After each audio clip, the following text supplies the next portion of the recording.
Welcome to the Grip Strip Podcast, episode 75.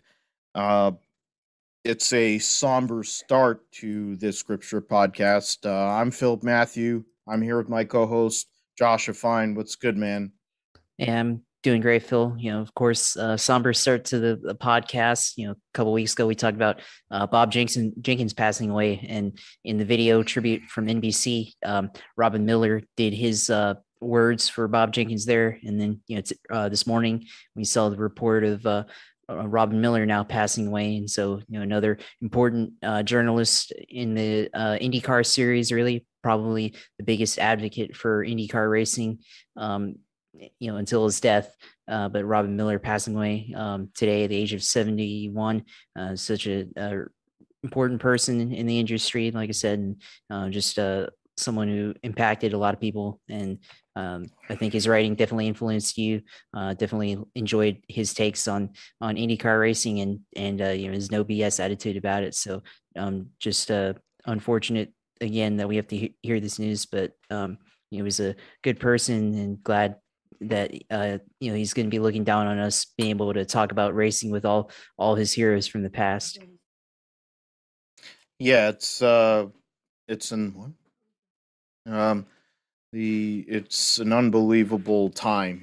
The amount of people we were losing, not just because of COVID, but all the other health issues with Robin Miller was cancer, same way as Bob Jenkins, and they were very close. So the fact of the matter is, it's kind of interesting the way life works. And Bobby Unser, he was close to Bobby Unser. He passed away a few weeks ago. I mean, few months ago. I mean, it's unbelievable for me. Robin Miller is one of my writing motorsports heroes, period. Not just racing drivers, whatever. He was a hero. He's in the Mount Rushmore of motorsports writers. He's back. He'll get to hang out with Chris Economaki. Gets to hang out with Ken Squire. He gets to hang out with, like, there's a bunch of people up there now. It's crazy. But as Josh said, we lost basically the biggest advocate from IndyCar racing there is, open wheel racing there is. And I think he put out the feeler and he put the seed in there to where Larson's probably going to run the Indy 500 next year. Which at the end of the day, where the way everyone's going and anointing him the greatest driver there's ever been, well, let's see. Let's see if he can go and do the double and actually really compete. We'll see who he gets to drive for. But Robin Miller was a hero to me. I got to share a couple, 2, 3 times. I got to share a press room or be in a press room with him, be in his presence. He doesn't look like some big time guy. He never carried himself some big time guy. He looked like the way he carried himself kind of was that's what it was. It was no frills, no BS. Take it or leave it. And I made a post about how I made him laugh walking when I was walking out of the Pocono Raceway press room while he was walking in. And it's funny how I mentioned that a few weeks ago when we were talking about it at the Indy Grand Prix when he basically got to have, I think that was the last time. He's like, I knew this was going to be the last moment. He got to be around a lot of his friends, a lot of great people. And he was like, I'm okay now. He knew that I can go away. I'm fine. I got to see a lot of my friends, the same way as Bob Jenkins got to be around a lot of his friends and people that supported him and loved him at the Speedway. His writing, his takes, he was trending. He was trending on Twitter. He was in the top 5 trending on Twitter. He was trending on Yahoo. That's I mean, period. Like the guy's he's like, I'm a flunky from Ball State who ended up being a stooge for Jim Hurtubise and drove USAC midgets and didn't kill himself somehow. Uh, got his ass got punched by AJ Foyt, probably got bitch slapped by Tony Stewart, all these people that probably abused him and assaulted him, but he was one of the greatest riders of all time. And he was one of the greatest people that's ever been a part of motorsport. Whatever, good, bad, indifferent, whether you agreed with him all the time or not, his loss is profound. You saw like virtually every IndyCar driver, past or present, went and posted about Robin Miller. AJ Foyt, Twitter, whatever. AJ Foyt, they had 3 slides, like 3 tweets. Mario Andretti had multiple tweets. And they're the two of the greatest drivers that's ever lived. You had Smoke post. You had Roger Penske. You had IMS. You've had Chip Ganassi, Scott Dixon, Jimmy Johnson. Jimmy Johnson, Dario Franchitti. I mean, we were talking about how I think it was the anniversary of Justin Wilson was only a couple days ago of his passing, and he did the thing for NBCSN, and now he's there with Badass. It's unbelievable. It's crazy how life is. It makes you wonder and think about life and think about your like going and really valuing what you have. He lived his life and he lived it to the fullest. He was full throttle the whole way, no fucks to give. And he's a hero of mine. He'll always be a hero of mine because he's a bad MFer and he could write his way out of a paper bag no problem. Marshall Pruitt kind of had to be a part of keeping him going, and there were things that were a little bit off, but the mailbag, I'd read the mailbag. Anybody who was an IndyCar fan, American open wheel racing fan, had to read the mailbag, because even if the people who were sending the shit and they post wasn't great, I'd just read his responses. That's all I did. That's all I cared about. Anything that said Robin Miller wrote it, I wanted to read it. That's what it is. Paul Fanner at Racer Magazine, who was the guy who created Racer Magazine with Jeff Zwart and a couple other guys, originally had to sell it, bought it back, and he gave Robin a lifeline after Wind Tunnel went away and ESPN got rid of Robin to go and write. And thankfully, between that and NBC giving him a forum, that we were able to keep going and have him there. And, a bunch of other things, of course, have gone on over the past basically decade, to where now Roger Penske runs IndyCar racing and the Indianapolis Motor Speedway. And if it weren't for people like Rob Miller, it might not have happened. We might not have IndyCar racing anymore, as we know it today. And we have a great points battle and a great thing to talk about for 3 races to go after what happened at Gateway. We're going to talk about Josef Newgarden, who's a short oval specialist, getting another win at Gateway, pissing off Simon Pagenaud in the process. Lots of argy-bargy went on. The Ganassi duo getting wrecked by Rena's VK, other stuff. We're going to talk about the Gateway race and all the things that came up with that and what it means with 3 races to go when they go to the West Coast swing here in a few weeks' time. We're going to talk about Ryan Blaney backdooring a win at Michigan after a Hendrick benefit. I mean, I had to get loaded. It was such a bad race. I had to get loaded. I knew I was going to go and do the draft, which we're going to talk about as well. But Michigan 550 rules package, fucking awful. At least YRB won. Whatever, it's fine. I'll take it. But even he said it in his post race, whatever, on the front stretch, that it's not even good racing. And speaking of that, that's what they're going to do this weekend at Daytona when they go and wreck 3/4 of the field. So we'll get into Michigan. We'll preview Daytona. We'll talk about 24 Hours of Le Mans. The Toyotas had issues, but somehow or another made it through. The other teams in the hypercar category really couldn't do nothing. Ferrari won both GT classes. The LMP2 race was decided on the start finish line right at the end, almost mowed down the guy who was the flag man. We'll talk about that. We'll talk about all the other racing series that went on there this past weekend. We'll get into the fall brawl draft. Josh, the runner-up last year, and myself, who was drafting much higher. We'll talk about that. We'll talk about Jacksonville, San Francisco, as we're getting closer to the regular season. We're 3 weeks away from the season openers for each of our teams and fantasy football, all that. We'll talk about all that. Josh's sim racing, of course, and we'll close it out. So I'm just going to go and open the forum to you, Josh.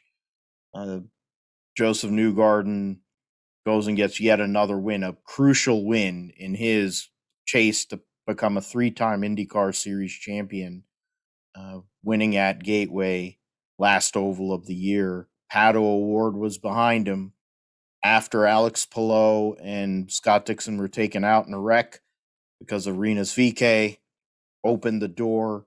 Pato O'Ward now is the points leader going into the West Coast swing. 3 races to go.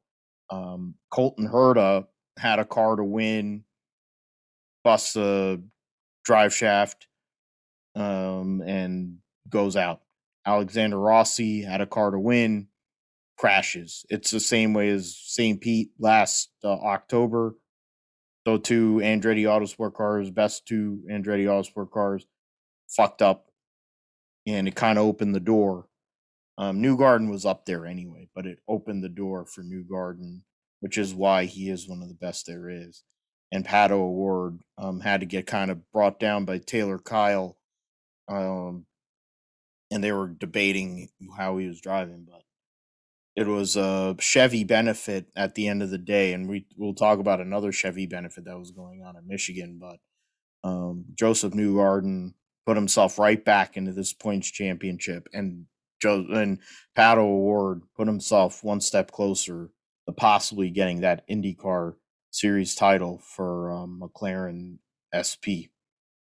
Yeah, it was a pretty wild race there. I mean, we talked about it previewing the show. I said Pato O'Ward would be a good chance to win, which ultimately he didn't, but he finished another second place finish at Gateway, continuing his streak of podium finishes at the track, counting last year's 2 races. But I think for this race, it was really important for him. As soon as Rinus VeeKay, Alex Palou, and Scott Dixon all crashed, it's really important for him to survive the rest of the race and inherit the points lead. And he did exactly what he needed to do. I mean, he could have had a chance to get up to Josef Newgarden at the end, and he was within a half a second on the last lap there, but just wasn't able to get quite close enough to really do anything with Newgarden there. And then, of course, Newgarden winning the race. I mean, it was a total domination by him. I mean, he should have probably qualified on first on the pole, but he started third and he was mad at himself, but then ended up winning the race anyways. So it tells you how good of a car he really had throughout the night. I mean, it was either going to be him or Colton Herta. Of course, Herta out with the drive shaft there, so wasn't able to contend for the win. But Newgarden had dominant car. For Palou, Rinus VeeKay, I mean, I think that was just a case of over aggressive driving by VeeKay, got into Palou, and then of course Scott Dixon was an innocent bystander, and he was in front of both those cars and still got crashed just by the nature of how that crash happened. And we talked about it previewing the show. There could be a big crash that involves the points leader or one of the contenders, and I thought maybe it would be Newgarden or somebody like Marcus Ericsson that would just eliminate them from the championship, but no, it was the points leader. And now Alex Palou's 10 points behind in the championship to Pato O'Ward, and certainly now has a little bit more pressure, a lot of pressure, I'd say, going into West Coast swing for the final 3 races of the IndyCar season. So this points championship got really interesting now, and I think we're going to see these 2 drivers battle it out. It's basically going to come down to who has the best pace and best strategy on road courses. And Pato O'Ward has a couple of wins already this year. Alex Palou won he won at Barber earlier this year. So definitely for him, I mean, and at Road America as well. So definitely for him, this is a important stretch, and they're both very good on road courses. Although I would say maybe Palou has been a little bit more consistent on these type of tracks. But of course, anything can happen, and with anything can happen, a lot of things end up happening. So for Palou now, he has to go out and take a little bit more risks than maybe what he was wanting to. And I think for O'Ward, he's just got to make sure he has enough pace to stay up front and conserve his chances so that he doesn't get wrecked out like what happened to Palou. And then of course, Newgarden's kind of in the catbird seat. He's certainly on a roll right now, and if he wins another race, he'll get closer to the points lead. And definitely, he is not out of the championship just yet. Scott Dixon, of course, in this race got taken out, but I think for him, it's a little bit more of a long shot than what we thought it would be. Still, he couldn't get back into it, but it's definitely a lot more difficult for him to have a chance at this championship. So I think mainly it's going to be between Pato O'Ward and Alex Palou, but of course, Newgarden still has the opportunity to join the party there overall. But this race, I mean, it was fairly wild, with a lot of cautions at the beginning. And I think it's like feels like it's been a recurring run of races in the IndyCar series this season where the starts get marred by a lot of cautions, and it just seems like they just can't figure out a way to restart races or start races and not get into incidents. And I think a lot of it has to do with race control. I think race control needs to do a little bit better job of taking care of the drivers and keeping them accountable and things like that. I think that's probably another reason to factor into Palou's incident there. I think if drivers that are really talented, I mean, this is the talented IndyCar series that we've had for the past couple of years. They're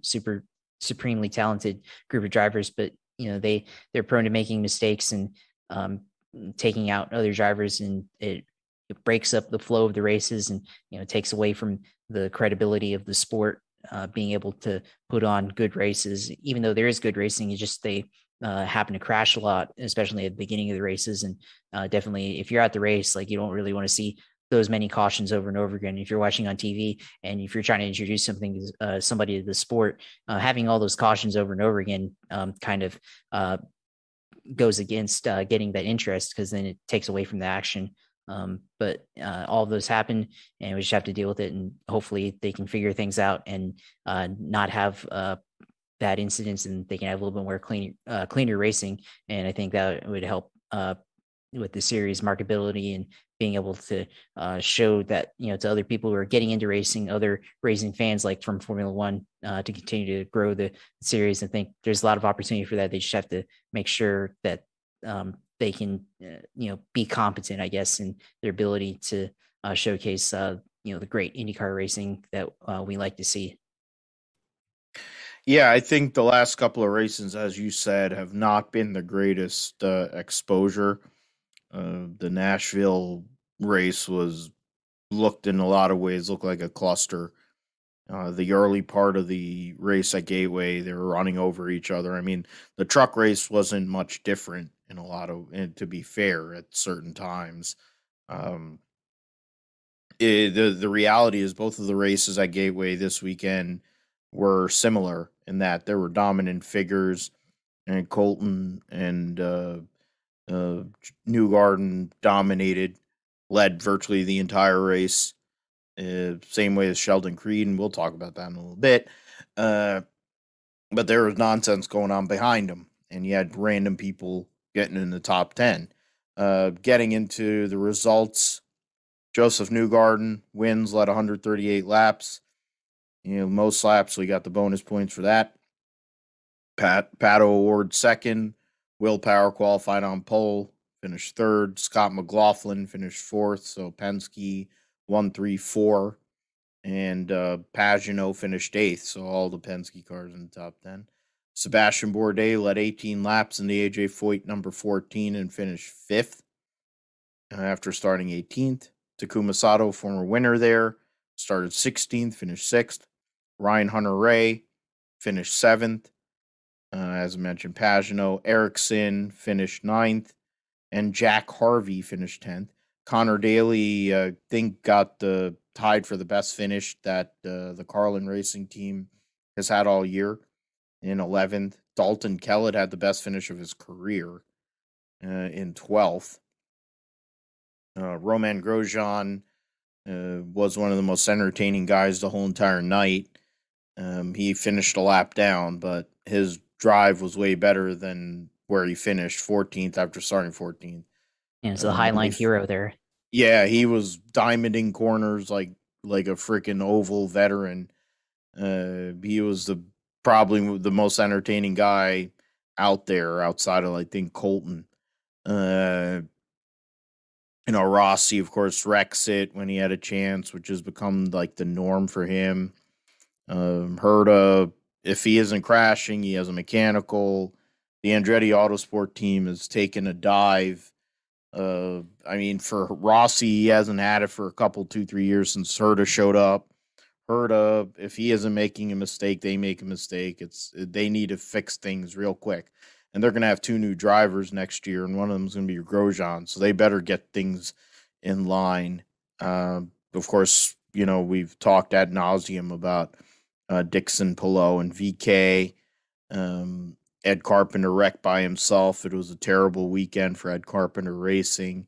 Qualified in the back, wrecked their cars. It might be time for Ed Carpenter to probably, if he wants to run a car, go and run a car as a third car and have 2 full-time drivers, and in turn probably maybe hang it up outside of Indy. Graham Rahal and Ed Jones wrecked 2 laps into the race, which was ridiculous.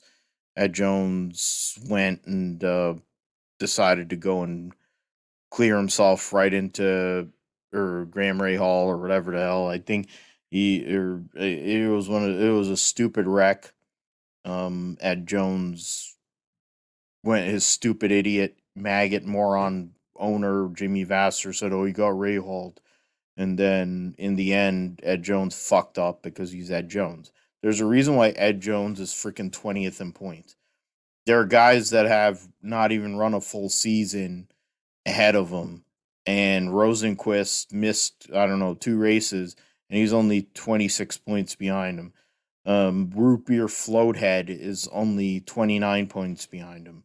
Elio Castro Neves is 41 points behind Ed Jones. He's only run 3 fucking races. You want to tell me about how great Ed Jones is? I mean, it makes Root Beer Floathead seem all right with the way he's been doing this year.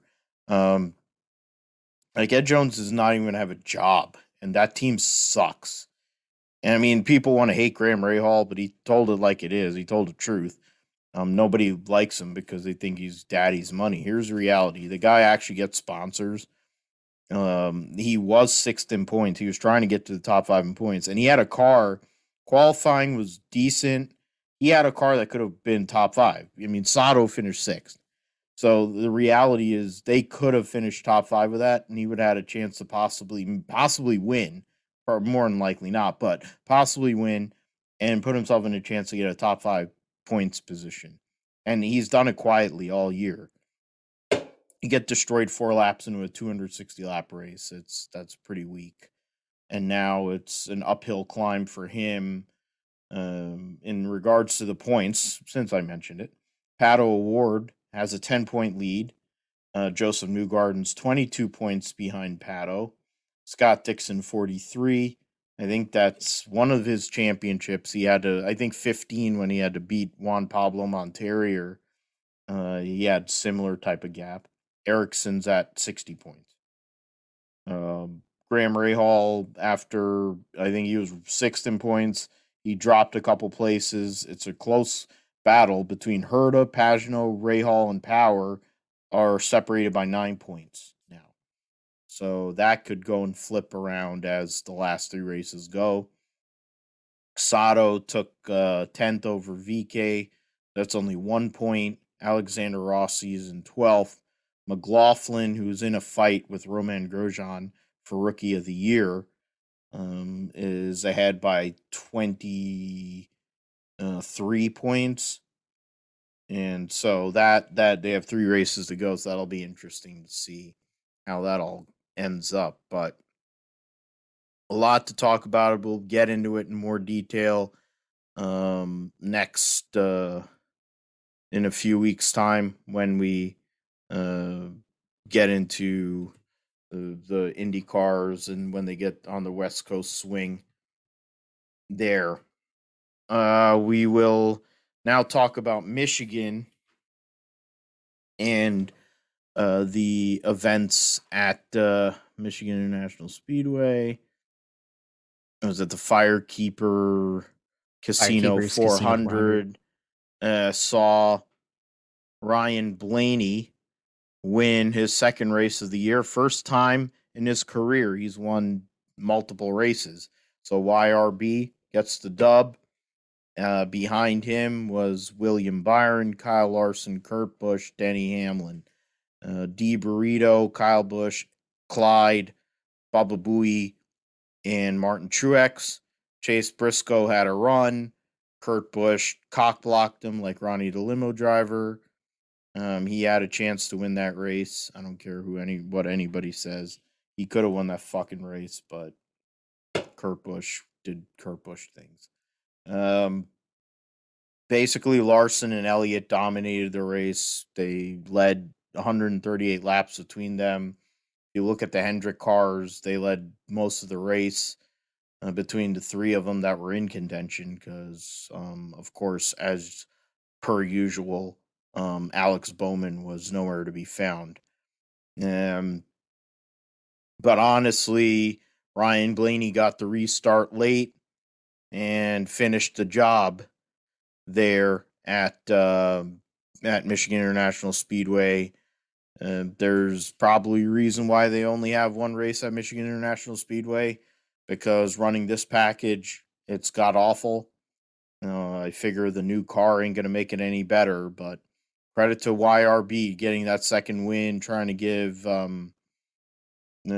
what's his name, Todd Gordon, a walk-off championship as he goes into retirement, Josh. But Ford gets a win at home at Michigan International Speedway, and Ryan Blaney gets one close to his family home in Ohio there too. I mean, I didn't think it was, that terrible of a race or anything, but it was definitely hard to pass throughout the day for the Cup Series. As of course, Chase Elliott and Kyle Larson continue using clean air to their advantage, and you really had to. I think in order to pass, you basically would have had to have drafting help from behind and get a push draft, and maybe that was the difference for Larson and William Byron at the end there. Maybe they could have lined up together on the backstretch or down the front straight and tried to bump draft or something and get a huge run at Ryan Blaney. I mean, they did try to draft a little bit, but I don't think they did quite enough for what they could have done there. But Ryan Blaney is able to just do a good job there of getting a good restart, and then just broke the draft continuously throughout the last 8 laps of the race to get the win. I mean, Kurt Busch finished 4th, like you mentioned, and I mean, he did block, kind of got into Chase Briscoe's way, I guess, but I think Briscoe could have had a chance there on the backstretch on the last couple of laps to just cut down on the inside of Kurt Busch there instead of just running into the back of him. And I think he would have had enough speed to get past him on the straight there, and then maybe he could have challenged, because I mean, he did get up there, and there could have been a chance for Chase Briscoe to at least get a top 5 out of that one, or top 10 out of that one. So a little bit of 2 sides of that fence could have either Kurt Busch doesn't block, or you cut to the left really quick and pass him there. So that could have happened. Denny Hamlin, who I picked to win, had a chance. I think they were trying a little bit different strategy than what the Chevys were, what the Fords were, and didn't quite work out, but they still got a top 5 out of it. Still no wins for them on the season. Kevin Harvick was nowhere to be found after people were talking about him maybe having a chance to win this race, given his history at the track for the past couple of years, but Stuart Haas not really on it this year. Matt DiBenedetto, whatever chance he has at making the playoffs, I mean, he's still trying to get top 10 finishes out of it to try to at least have some points chance at getting in there. I mean, then of course, on the other end of the stick, you have guys like Austin Dillon, who had a really good car and was definitely up in the top five the first two stages of the race, and then you side drafted Brad Keselowski on the front stretch and was able to pass him there for fifth place at the end of the stage there, or sixth place at the end of the stage, and then he was trying to merge back up onto the racetrack or be on their apron, and then got into Brad Keselowski's front quarter pound or front fender there on the left front, and ended up crashing himself into the wall. So it was a mistake there. Just I guess a disagreement of lane choice there, getting back onto the racetrack after the stage end. And so now Austin Dillon's going to have to have a really good run at Daytona and probably have to win the race to make it into the playoffs. But then again, for him there, like if he didn't get crashed there, he probably could have finished top five. He had a lot of good pace there, so that one was definitely a missed opportunity there. Then on the one thing to talk about that is I've never seen. I mean, I don't think we've ever seen like a car get crashed after the stage finish. It's usually coming to the stage where we see drivers crash if there is anything. But I think this is the first time ever where I've seen someone get crashed after they passed the start finish line. For seventh, for 3 points, you're wrecking each other. It wasn't a good look for either side. I mean, before you keep going, I'm sorry, I had to go and insert this. The fact is, Brad, I think, held it looked a lot like Kyle Petty in Davey Allison at the end of the 92 Winston. I said that, where Kyle Petty backed off, didn't care, whatever. And I think Davey, it worked out like Davey moved over, or Kyle let his car go, and he hooked Davey in the right rear and destroyed the car, knocked Davey unconscious. In this case, Brad held his line, and Austin Dillon basically copped to saying, I moved up, and he thought that he wasn't there. So he cleared himself across the nose of Baba Booey and then sent himself right into the fence when he had a chance at a top five finish, which, I mean, I don't know how the hell you do that. And because I knew, to be fair, that's one of Dillon's best tracks. I knew that RCR was going to put a lot of effort into that race because, what is it? Reddick's great there too. So the fact that Dillon had a chance to possibly get a top five and maybe backdoor win, and then you do that, it's not good, because now he basically has to do a Hail Mary to, I mean, he's won the Daytona 500, so it's not like it's out of the realm of possibility. But also, Tyler Reddick's won at Daytona in an Xfinity car, and RCR is big on doing well at Daytona. So, I mean, it's not out of the realm of possibility. But really, Austin Dillon in that spot, that was a spot where if he's supposed to be this big-time guy, he should have just held his line and he'd have been fine. And he probably gets a top five finish the way things were going. His car was probably the third best car on Sunday. Yeah, he had good pace. The five, behind the 5 and the 9, he was the best car, and he could have passed them.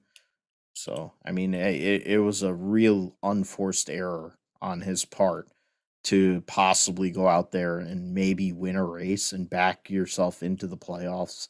And now he's going to literally have to have a Hail Mary to go and make it in.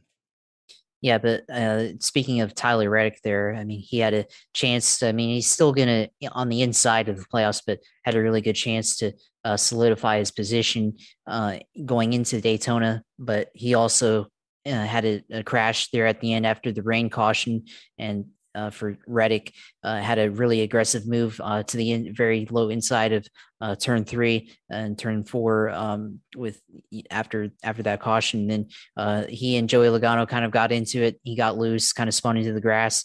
Logano ended up wrecking in that one. So that was kind of a desperation move when, if he didn't do that, probably would have had a chance to have a larger points gap going back to Austin Dillon. So that's maybe a little bit of an unforced error there too, when you consider the points gap between him and Dillon. But it's still going to be a kind of a battle going into Daytona. Reddick does not have to risk as much as Austin Dillon, and I think that's going to be a storyline: is how much are they going to help each other in the draft? If Reddick is going to hang out Austin Dillon to dry at every opportunity he gets to make sure he gets in the playoffs, or are they going to help each other until like the last 10 laps of the race and then let things play? But for Dillon, he's probably going to have to be a really, really aggressive Daytona. And I think Tyler Reddick is probably going to just have to make sure he survives and doesn't crash out or anything like that here on Saturday night at Daytona. Yeah, it's basically going to be a survival deal for him to go, and he needs to finish like 25th or some shit. And considering the way they yard sale cars at Daytona and Talladega, it's the last two races they're going to be running with these cars and with this rules package. I figure there's going to be at least 30% at a minimum. So 30% of these cars are going to get destroyed. So literally, if he does the Dale Jarrett strategy, runs tailback until like 10 to go or 20 to go or whatever, he'll get a top 25 and he'll win, or he'll get into the playoffs. What he does in playoffs is to be determined. I don't think it really matters. While he's 12th in points, him and Austin Dillon have been in the back portion of the points. They've only had flashes here and there. Once you get to the playoffs, you need to be on the whole time, really. You may have one mulligan in a sense, but the better you are in points, that's more likely that that'll actually come through versus, not having anything. And then you're having to, you need to have like a Tony Stewart situation in 2011. That's basically, and the problem with this point system and the way they have it is they're trying to force it because it's like wrestling. So CM Punk is back. yeah, CM Punk is back. They're making me think about watching AEW now because he's basically my favorite wrestler. Phil's back, so that's what you need. You're gonna have to have something like that. A guy that's not supposed to win, or your guy that like they need to do that. But we will see. We'll talk about Daytona in a little bit and get into all that goes on with Daytona in general. We'll call it the NASCAR roundup with the other two major series. The Xfinity series saw AJ Allmendinger win again and won on at Michigan International Speedway, held off the likes of Josh Berry driving the one car, which kind of tells you all you need to know. Whether they put Clyde in that car or Josh Berry in that car, it runs up front. When Michael Annette's in it, he can't run better than like 12th. I don't know. Maybe it's the guy that's usually driving it. But that's mean. You're not supposed to say that. But he's daddy's money and he sucks. It's pretty straightforward in that sense. AJ Allmendinger's only 35 points behind Austin Cindric in the overall point standings for the 15 bonus points. So that's actually become a little more intriguing with, I don't know how many races, like 4 or 5 races to go, including Daytona. Allgaier's third, Jeb Burton's fourth. Myatt Snyder has a win. If he didn't have the win, he wouldn't even make the playoffs. That's how bad he's been. Hemrick, Harrison Burton, Justin Haley, Gagson, Bruckshot Jones, Clemens, Riley Herbst is 41 points ahead of Michael Annett. So basically, you needed Michael Annett to miss races to make the playoffs because Riley Herbst sucks. Unless Michael Annett gets back in the car and wins at Daytona. I don't even know if he's in the car this weekend. That'd be Jace Briscoe's actually going to be in the BJ McLeod 99 car. So I have a reason to watch Friday night at least. He'll be starting tailback, but He'll be back there with that inbred Tim Vines and Joe Graff Jr., who both of them suck at life. Spencer Boyd has something with like a hometown, uh, whatever sponsor. Jason White, geez. Yeah, Caesar Baccarello sucks. Bunch of these guys that don't even know how to drive. Sam Mayer starts 22nd. Snyder's starts 23rd. Now you think he qualified on pole uh, earlier this year in February when who knew Crosley made furniture? Yeah, Michael Annette's in the race. So actually, if he somehow or another backdoors a win like he did the last time he won there or Talladega, I forget which place. I think it was Daytona he won. He won the February Daytona race. If he somehow or another does that, he'll be in the playoffs because he got the waiver. But when you consider the likes of Christopher Bell and Chase Briscoe are in the race, even though there aren't that many Fords, uh, that could be something. Herbst is up there, so he probably destroys some people. But I think we'll get into. I'm getting off topic, but really, to be fair, it kind of goes and comes together because Colleague Racing is having a great year. AJ Allmendinger having a great couple of weeks. Goes and takes after going and winning the Indianapolis Cup race. He goes and wins the Xfinity race at Michigan. Big deal for him, big deal for the team because Austin Cindric had a rough day. Damaged vehicle policy knocked him out. Snyder and then Hendrick got wrecked early too. So it was an interesting deal there, but really, AJ Allmendinger goes and comes through, leads the most laps, and cuts that points gap down big time in a spot where he needed to go and possibly win a regular season title there, Josh. Yeah, or AJ Allmendinger continuing to get race wins in the Xfinity Series, getting his third win of the year so far, and showing he's at least competent on the ovals, at least in Xfinity, and probably this is his audition for the Cup car for Colleague Racing next year. But I think for Allmendinger, has a chance now to possibly steal away the regular season championship from Austin Cindric. We all thought this whole time would just go and basically it would be a breeze for Austin Cindric to win the regular season championship there, but may not be the case. But I think in this race, lap 88, lap 87, Allmendinger and and Justin Allgaier are battling together for the lead. And then Josh Berry goes high turn 3 and 4 on lap 87, then goes high in turn 1 and 2 in the next lap and takes the lead away from them. And he had the best car there at the end of the race from that point forward, really.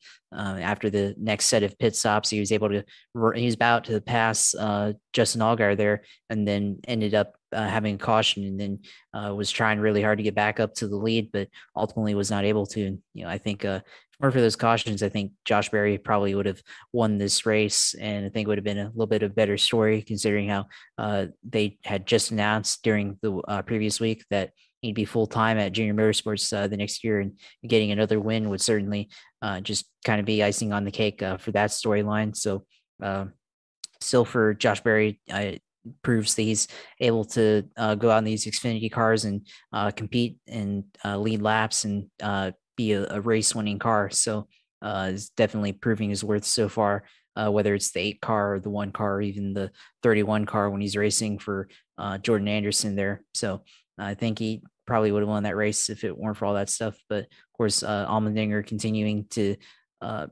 inch into that regular season points lead.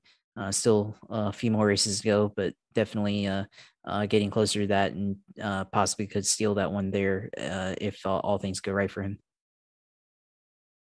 Yeah, and I was rooting for Josh Berry. I heard that on the radio. I'm like, I wanted that 1 car to win just to basically prove that Michael Annette's a piece of shit.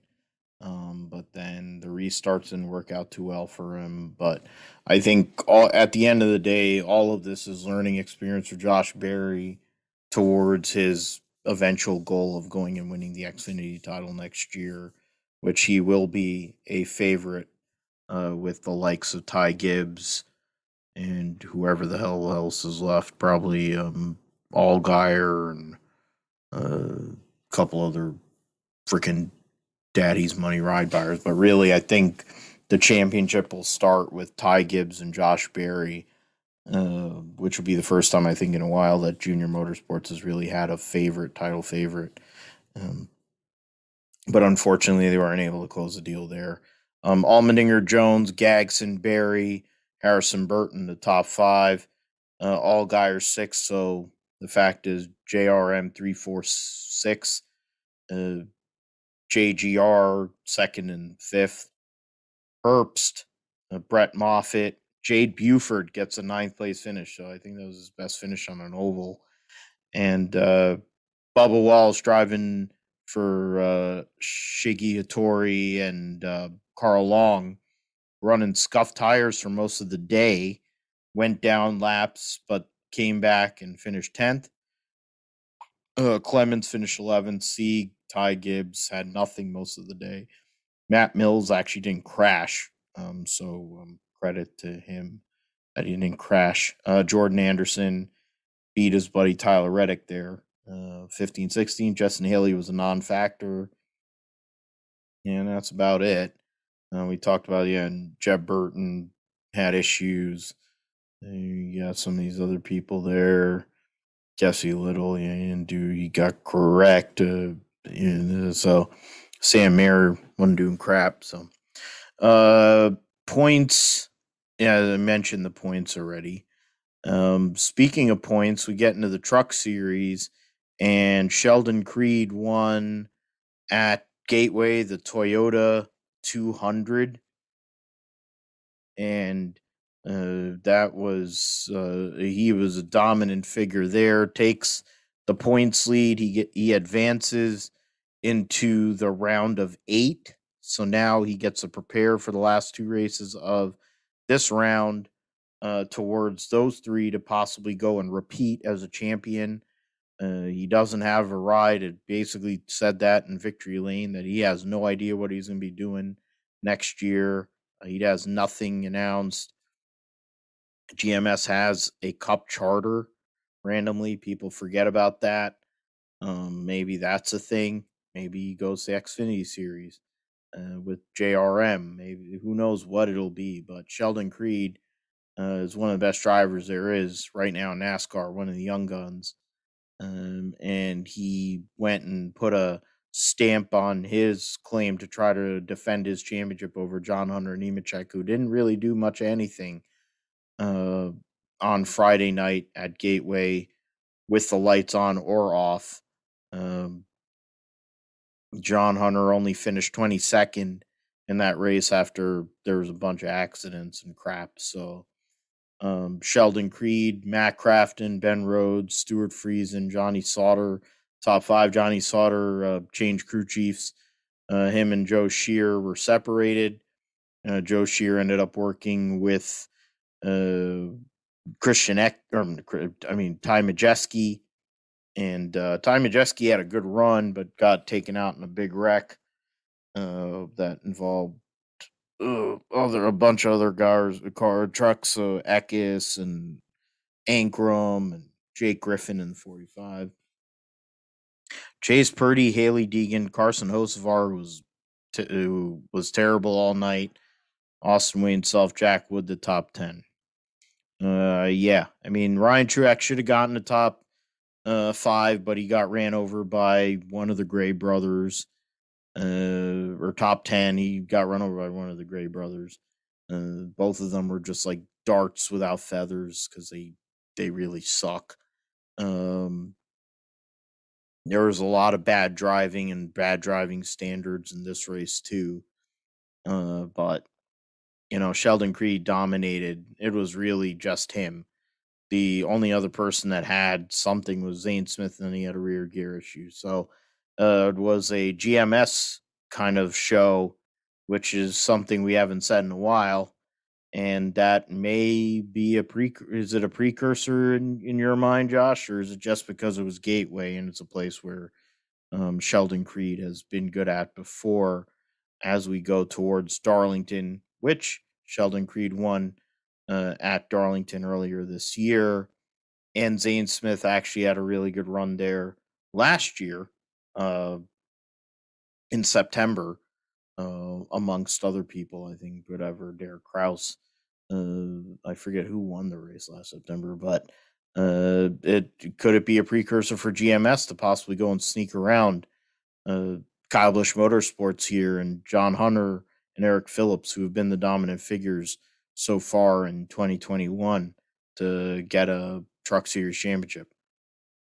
Yeah, I think it's definitely a precursor there. I mean, we talked about it in the preview, like Sheldon Creed hasn't been as dominant over the season as he was last year. The story this year, the best team in this Truck Series is John Hunter Nemechek with Kyle Busch Motorsports. And in this race on Friday night at Gateway, Sheldon Creed led almost the entire race. And I think maybe GMS has something that they've been hiding for most of the season.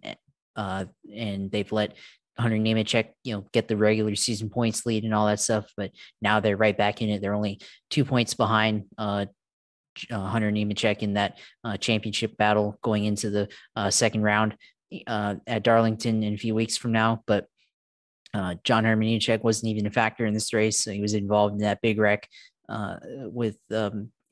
was involved in that big wreck, but he was not even then, like, did not even lead any laps in that race. So nothing really to show for that. But then of course Sheldon Creed leads nearly the entire race, and I think for him definitely a confidence booster for the entire team, being able to come out on top like that the first race of the playoffs. For other teams like his teammate Zane Smith, I mean, Zane Smith last year was in the Final Four, and this year is on the other side of getting eliminated. So potentially that could happen to him this first round if he ends up getting eliminated, which is very possible, being on the other side of the cut line there. But a lot of drivers got crashed in this race. Like you said, poor driving standards. The track had lighting issues as well, like they did on the day afterwards in the IndyCar race. So maybe the track management has to work on the electricity, make sure the lights don't go out like that in future races. So that'll be something to look into. Haley Deegan getting her first top 10 career finish in the trucks, which probably a benefit of all the crashes and stuff, but still is able to get that done. So credit her, I guess. But Sheldon Creed looking like what he was in 2020 now at Gateway, and maybe possibly for the rest of the playoffs. And it would be cool to see because he's a guy that should have a job in one of NASCAR's Big Three series. I know that Robbie Gordon would gladly put him back in a stadium super truck, but to be fair, just like Matthew Brabham, that would basically say he's underemployed relative to his actual talent. When you consider the inbred bullshit that goes on amongst other guys that are within that series. I think Sheldon Creed should be in an Xfinity car or a Cup car next year. He might be able to call his own shot if he can go and get this championship and repeat. Be like Ron Hornaday or be like those kind of guys, the legends of this truck series. We will go and move on from NASCAR to the 24 Hours of Le Mans, which was on Motor Trend TV. Only saw bits and pieces of it. There was a lot of action in the first lap, couple of laps of the race, and then they had issues in the final lap of the race, which was interesting to say the least. They were able to it worked out that Toyota, which in recent years has been able to be dominant at the 24 Hours of Le Mans with the different changes in the format and the rules, they were able to go out there and win this race, even though they had a challenge. The results of the 24 Hours of Le Mans, Mike Conway Kamui Kobayashi and Jose Maria Lopez, after the bad luck they've had over other years, finally gets the win, 2-lap victory over their teammates Sebastian Buemi, Kazuki Nakajima, and Brendan Hartley. Andrea Negrão, Nicolas Lapierre, and Matteo Vaxvieri in the Alpine finished third. So the 2-lap win over there on the Toyota side, 4 laps on the Alpine. They were on the same lap with Pippo Durrani, Frank Malieu, and Olivier Pla in the Glickenhaus car, and the other Glickenhaus car of Briscoe, Westbrook, Dumas finished 5th. The number 31 of Robin Freins, Fernand Habsburg, and Charles Milesi ended up winning the LMP2 category over Sean Galale, Stoffel Van Dorn, and Tom Blomqvist, which was decided right at the line. Julian Cannell, Will Stevens, and James Allen finished third in the LMP2 class. They don't show the car that was that ended up, the car that was leading, Robert Kubica, Louis Delatras, and Ye Fei was leading the class until the last lap, and they stopped in the S's before the Mulsanne, and they were going to win the race, so it was freaking brutal for them, and they weren't even classified, which is just atrocious. So that was crazy. In regards to the GTE categories, Alexander Perguidi, James Collado, and Legadar in the Ferrari for AF Corsa beat the Corvette of Antonio Garcia, Jordan Taylor, and Nicky Katzberg. And then they had in third was the Porsche of Kevin Estrie, Neil Yanni, and Michael Christensen, a lap behind. In GTAM, Francois Perotto, Nicolas Nielsen, and Alessio Rivera wins over Ben Keating, Dylan Pereira, and Felipe Fraga in the Aston Martin, number 33. And Matteo Cressoni, Reno Mastronardi, and Callum Ilott in GTAM. The innovative car actually finished with 334 laps. That's pretty good. And then we got P2s, other people. So that was the 24 Hours of Le Mans. And you got people like the Aston Martins with Paul Dalana didn't run a whole lot. Harry Tinknell got knocked out early in the race. The women's car had issues, not of their own doing. And you got some of these other people. I'm trying to go look through the American drivers. Robbie Foley was in a Porsche. Was not classified. The WeatherTech Porsche got knocked out. Patrick Kelly, Gabriel Aubry, Simon Trummer. The Era Autosport LMP2 got knocked out. Urine Bleekemolen there. Tommy Milner, Nick Tandy, Alexander Sims finished last of the classified runners there with the Corvette C8. We will go from that to the World Superbikes at Navarra. Race 1 saw Scott Redding beat Johnny Ray and Toprak Rastigulu. And looking for Garrett Gerloff, he finished 9th. Super Pole race, Redding, Ray, Rastigulu, Gerloff 9th. In the actual race, in race 2, saw Scott. In race 2, Topak Rastigulu, Scott Redding, Johnny Ray, and Jason Uribe, American just outside the points. Garrett Gerloff crashed in the first lap with Chaz Davies. So unfortunate there.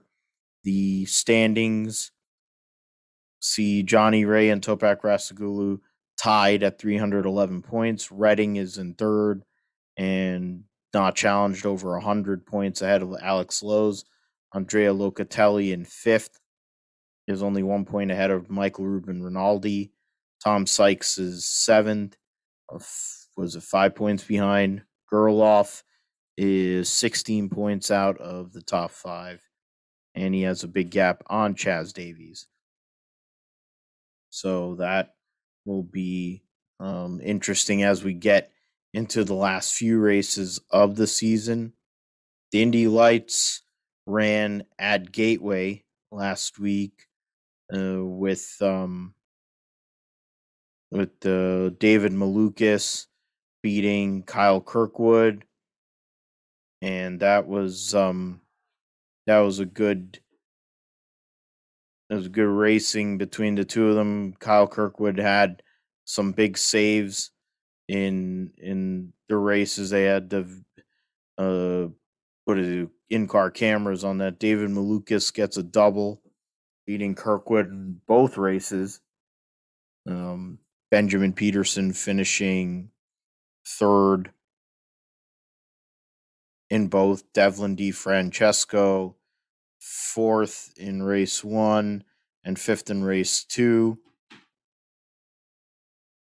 Linus Lundqvist finished fourth in race two. Alex Peroni finished fifth in race one. So there's the results in that. Kirkwood has a 2-point lead on David Malukas. Linus Lundqvist is third by himself, basically, in his own little world. Daniel Frost is 8 points ahead of Devlin DeFrancesco, 11 points ahead of Toby Sowery, and 15 points ahead of Benjamin Peterson.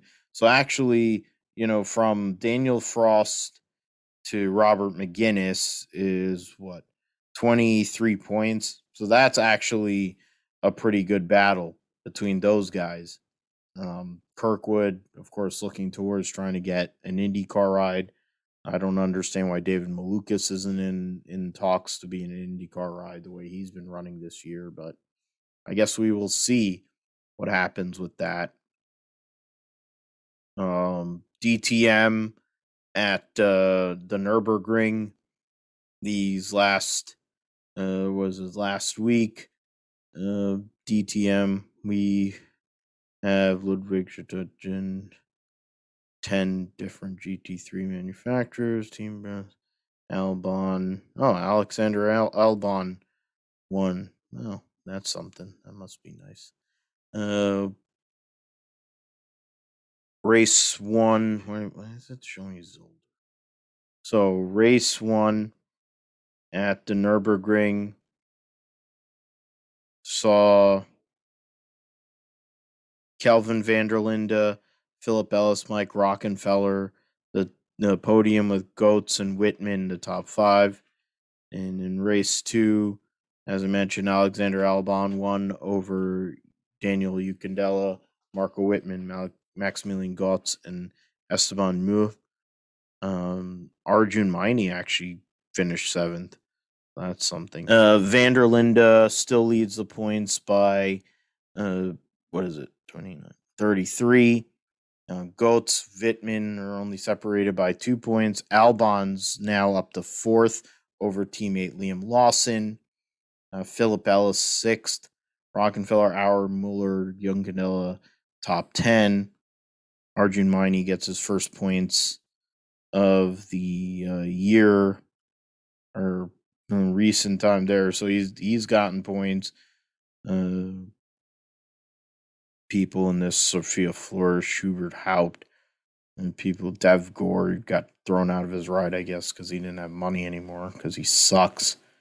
That's something. And considering how bad this series is, we'll get into the F3 W series as well. We'll be running at Spa, which we were about to preview the Belgian Grand Prix, double driver change for Charus and FIA has altered Enzo Fittipaldi.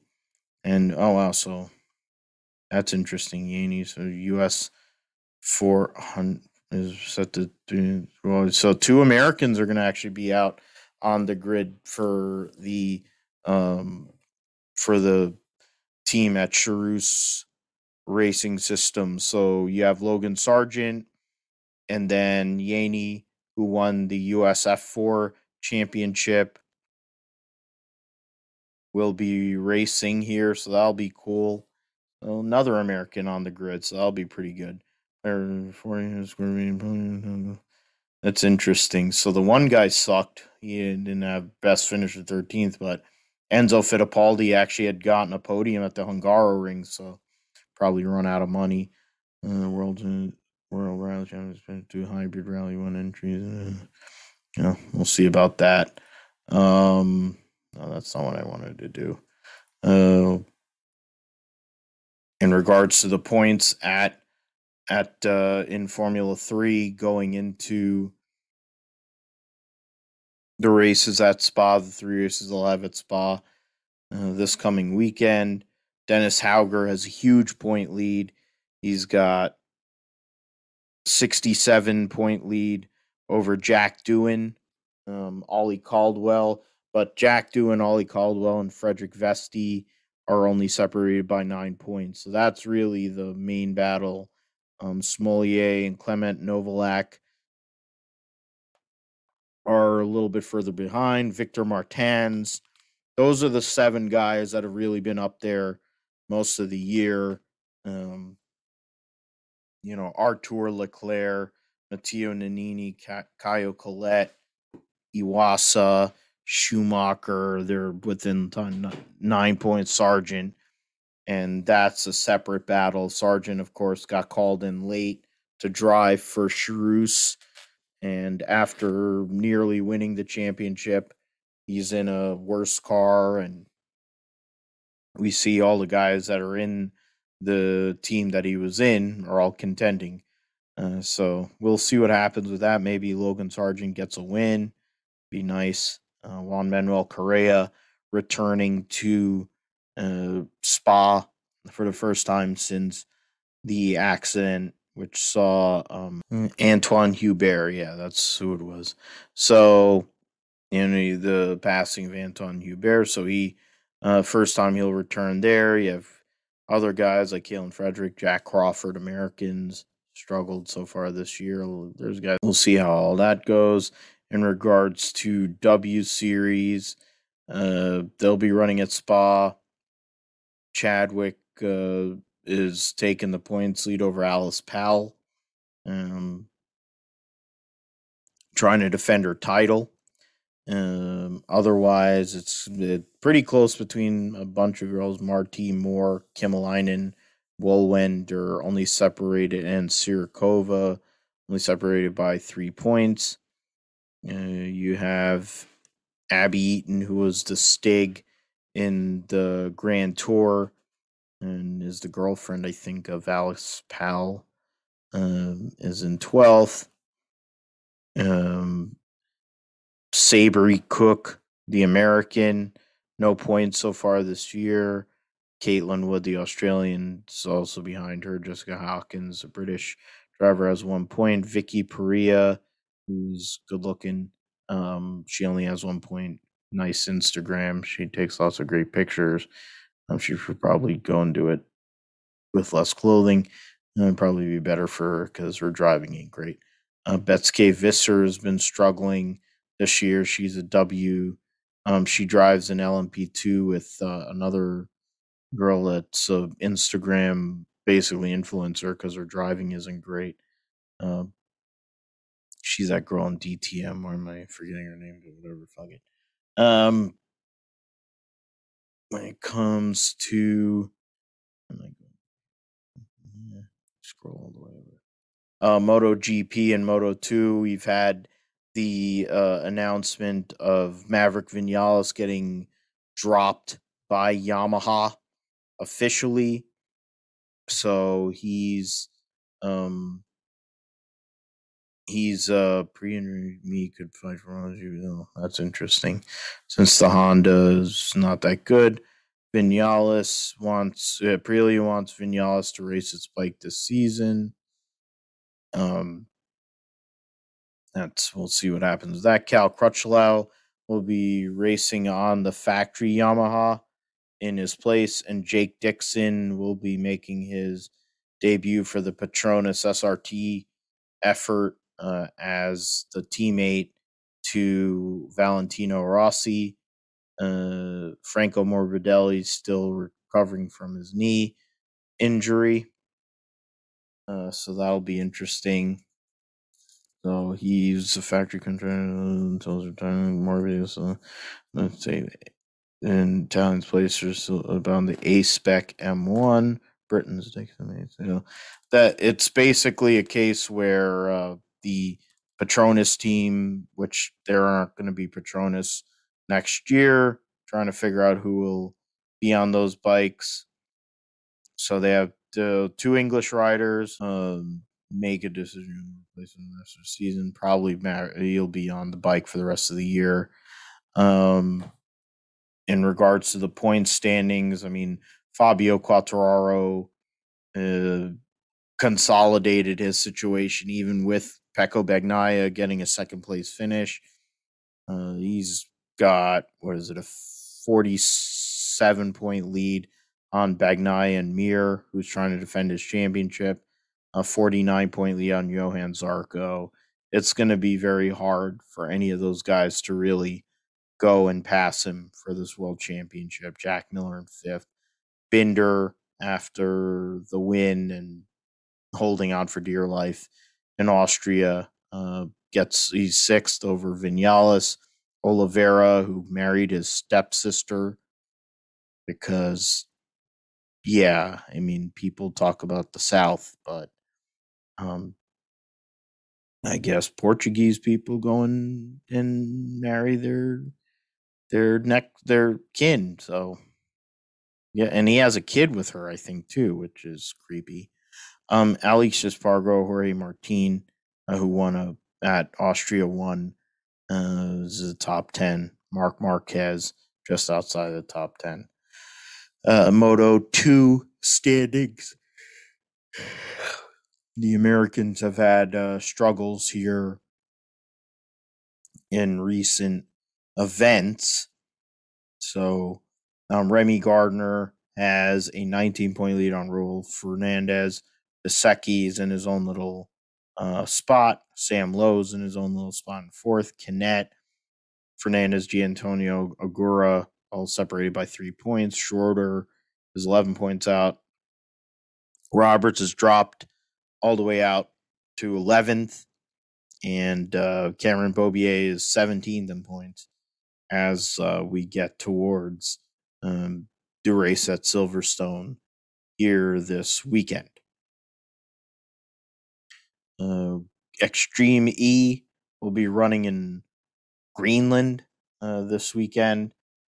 First race in a while for them. Just fine. Molly Taylor and Johan Kristofferson are the current points leaders for Rosberg's team by 9 over X44. So Lewis Hamilton's team of Christina Gutierrez and Sebastian Loeb. And then Jensen Button's team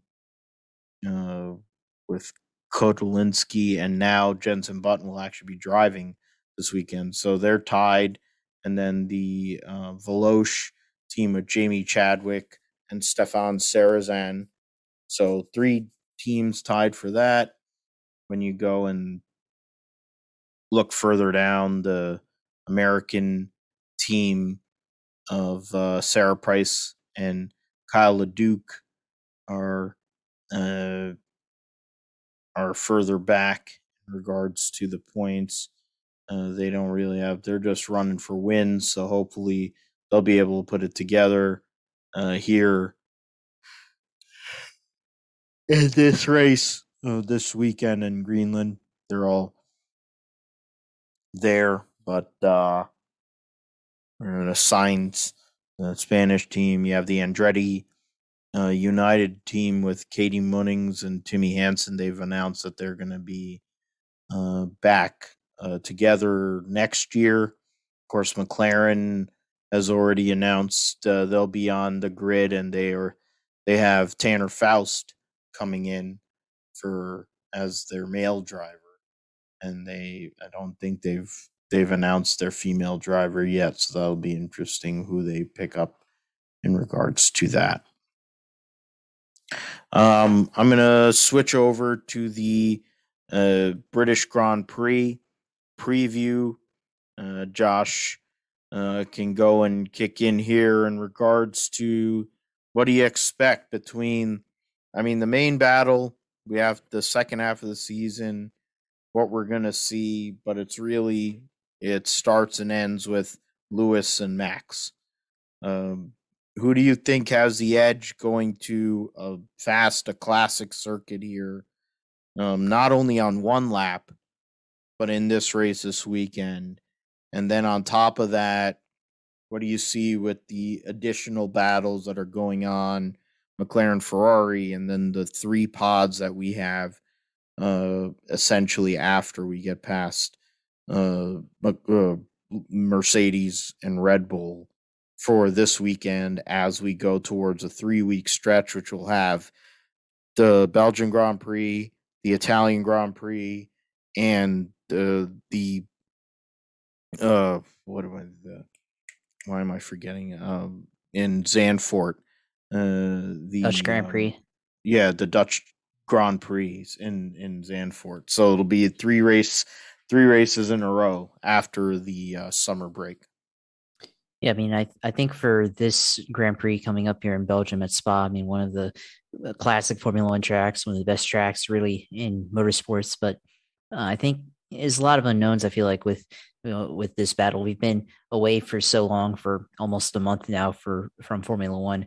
But at the same time, I think with the Lewis Hamilton, we'll have to see what kind of gains have they made since then. I mean, I know they have had a lot of limitations, but I mean, of course, there's probably a little bit of work maybe that has been done internally to see what they can do to try to keep up with Max Verstappen and Red Bull there. But I think there's going to be a lot of variation, I feel like, because I think with Max Verstappen, I think they have an opportunity to get back up front, but at the same time, I think Lewis Hamilton, they have a little bit more momentum now. They've had a win at the British Grand Prix. They got a podium at the Hungarian Grand Prix. So I think after the break, if they can continue that momentum, they'll be right there with Max Verstappen. So I think for Verstappen, they just have to get back into a rhythm. You know, they've had a couple of races now where they had an accident at British Grand Prix first lap, and then they got caught up in the first lap accident in Hungary. But although they didn't get taken out, they ended up only getting 1 point. So now Verstappen has to figure out a way to stop the bleeding. I think they'll have to get a podium here or to win the race to be able to get themselves back into the title fight, inject a little bit of life back into the team. I think for Hamilton, he just has to keep getting podiums and try to win the race. For Hamilton, he just needs to have good pace throughout the entire lap, first lap, and then just maintain it throughout the rest of the way. They'll have to either undercut or overcut depending on how the race goes. I think Verstappen, they seem to have good pit strategy, but I think Mercedes, since they know that they have a little bit of issue with pace, or that they have had a little issue with pace, they've had to do a little bit different on the pit strategy, and we'll see, depending on the pace that they have throughout the weekend, depending on how they feel McLaren or Red Bull's paces, we'll have to see what type of pit strategy they bring. If they try to undercut and bring Lewis in first and try to get a big lead, or they do an overcut and try to hold him out there as long as possible and build up a lead that he can hold on to. So a lot of things in play. Of course, this is a fast racetrack. Going through Eau Rouge, you have really a corner where you can go flat out onto the long straight. And I think with this track, it's a lot of high speed corners, a lot of opportunities to get away from each other.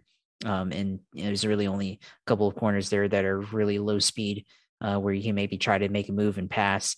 So a lot of opportunities for both of these teams this weekend. We'll have to see what happens as we go forward after this race. But I think for the rest of the field this weekend, we also have to talk about McLaren versus Ferrari. We have we've got Daniel Ricciardo and Lando Norris also fighting to finish the season strong. Lando's, of course, third in the points. Daniel's a little bit lower, seventh points. And then, of course, Ferrari, you got Carlos Sainz Jr. and Charles Leclerc kind of fumbling there. But Charles Leclerc seems to be the best of the Ferraris right now.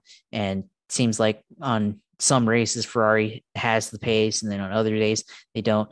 McLaren seems to have kind of the same inconsistency, but a little bit less inconsistent than Ferrari. So I think that's going to be an interesting battle to see throughout the weekend. I think this is an opportunity for Lando Norris to get away from the rest of the field and secure his place in third position on the points championship.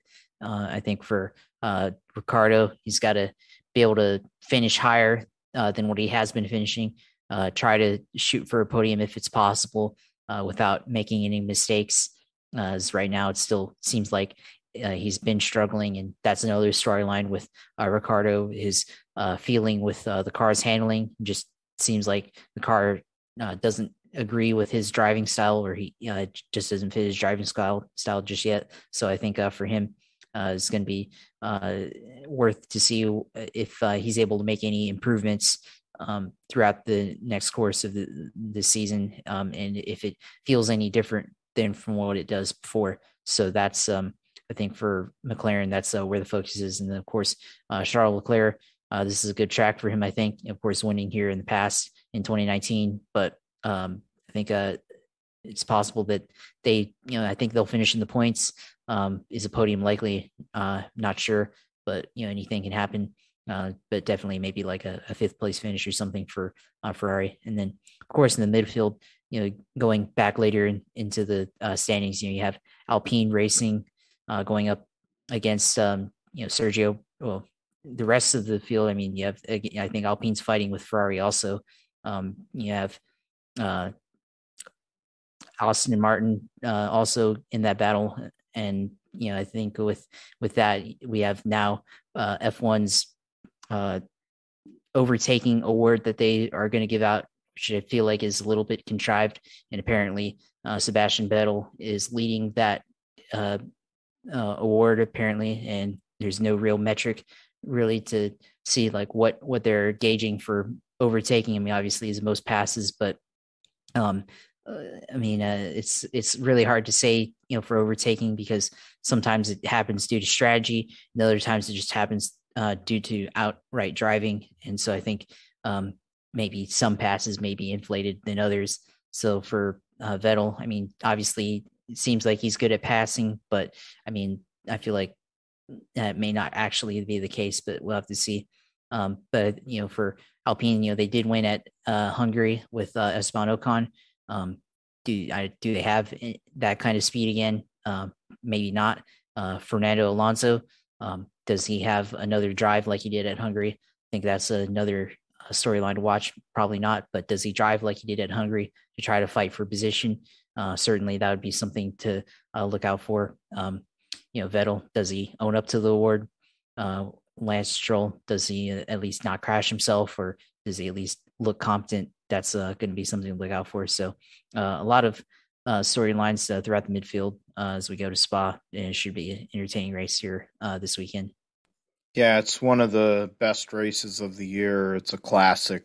These next three races are all at relatively classic circuits. I mean, Spa and Monza, they speak for themselves. I love these two races. I mean, it's not just because you have the summer break and then they come back, but I love these two tracks. They're two of the original circuits that were on the first uh, year of the Formula One World Championship, and in a lot of ways, they haven't really changed all that much compared to other tracks that they have on the calendar. Um, I mean, we always talk about Formula One qualifying, but I mean, Lewis Hamilton qualifying in Poland shitbag to start. Uh, Max Verstappen did the same thing at Hungary, or not Hungary. I forget. I think it was the British Grand Prix, which led to what has kind of turned the points battle around. So qualifying, of course, will be intriguing. It's a long racetrack, so you're really only going to get you're going to get two shots, but really the moment are like one, even with track evolution. So you're going to have to really be on it to make it work in regards to the points. I mean, 8 points between Hamilton, Verstappen, as Josh mentioned. Norris, Bottas, Perez, 9 points separate the three of them. The Ferrari duo are in their own little battle. Ricardo is tied with Pierre Gasly. Is he going to show up at a track that he's won at before? Esteban Ocon coming off of his first Grand Prix win is a point ahead of his teammate. Vettel's in 12th after getting disqualified. Big loss of points there. So we see what they're able to do. Russell, of course, and Latifi both scored points. Can George Russell actually score more points here at Belgium at a low downforce racetrack? Though there are certain parts of the circuit where you need to have higher downforce. We'll see what Williams can do. For all intents and purposes, it seems like they've already made the decision that he will be Lewis Hamilton's teammate. Maybe that gives him a little bit more free reign, kind of take more chances, maybe make some things happen. We will see what happens with that at the Belgian Grand Prix. Of course, the constructors' standings, 12 points between Mercedes and Red Bull. Ferrari and McLaren are tied, and Alpine and AlphaTauri separated by 9 points. Aston Martin, with the disqualification, is basically screwed. Williams has a 7-point lead, which is massive over Alfa Romeo, and of course, Putin brings up the rear. We will preview Daytona. I mean, in regards to before I go into that, I figure Max is going to be motivated to go and win this race, but I think Lewis goes and gets him. I think Max gets the pole, but Lewis gets the win, and it's kind of switching, kind of convo, whatever, contrary to popular opinion. I'd figure. I'll pick Max then. Yeah, I mean it's uh I would venture to say that the likes of McLaren, some other teams might be able, if they go low down force, kind of make some things happen. But Lewis has to. I think Lewis has to win. And these next two races are crucial because fine, you're going to go to the Dutch Grand Prix. I figure Max Verstappen's going to win. They're going to put everything in for him to win that race. And if it isn't that, he's going to wreck Lewis Hamilton. So I figure go and give yourself a points buffer before Max Verstappen runs him over. That's literally what I'm thinking when it comes to that. Daytona. I mean, it's Daytona. That's really all I can say about it. There's going to be a lot of demolition of equipment, and there's going to be people that probably wouldn't be up there generally up there. Mentioned the starting lineup earlier for the Xfinity series. Timmy Hill, Dylan Bassett failed to qualify. But Tim Vines is driving the 74 for Mike Harmon. So I don't know. Tells you can basically bang animals and you can drive an Xfinity car. That's basically what that says. But I mean, I think the question at the end of the day is, do we see a new winner in the Cup Series at Daytona? If so, who? To go and kind of mess things up for the RCR guys. Or maybe it is an RCR guy. Other than that, I think the better call is how many cars are going to be wrecked at the end of the day. As much as anything, because it's the next last plate race that they're going to have. Even though they're not plates anymore, it's basically the same thing. You have 78 looks like an alligator.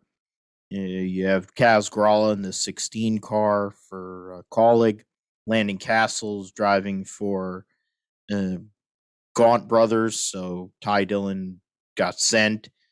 David Starr will be in the 66. What is it? We're trying to go through here. Haley, who's won this race before a couple of years ago, he starts 28th. And Bubba Wallace starts 20th. He had a chance to win this race last year. Him and Eric Jones are running Columbia PFG schemes. The 23 car looks better than the 43 car, in my opinion. I don't know about you, Josh, but I agree. Yeah, and I mean McDowell, of course. I mean, to be somehow or another one the Daytona 500. He starts 18th. Briscoe actually has a top 20 start with the algorithm, so that's something. Kevin Harvick trying to go and win. He'll be running a Unibet car this weekend. D Burrito is top 10. So top 10 starters: Young Money, Byron, Hamlin, Kyle Busch, Elliott, Blaney, Truex, Kurt Busch, D Burrito, Keselowski, Harvick. Richard starts 12th. Busher, Bell, Bowman, Briscoe, Reddick, McDowell, Almirola, Bubba Wallace is the top 20. I guess, I mean, for me, I look at this race. I mean, you basically have to hold on for dear life. I think in the end, though, I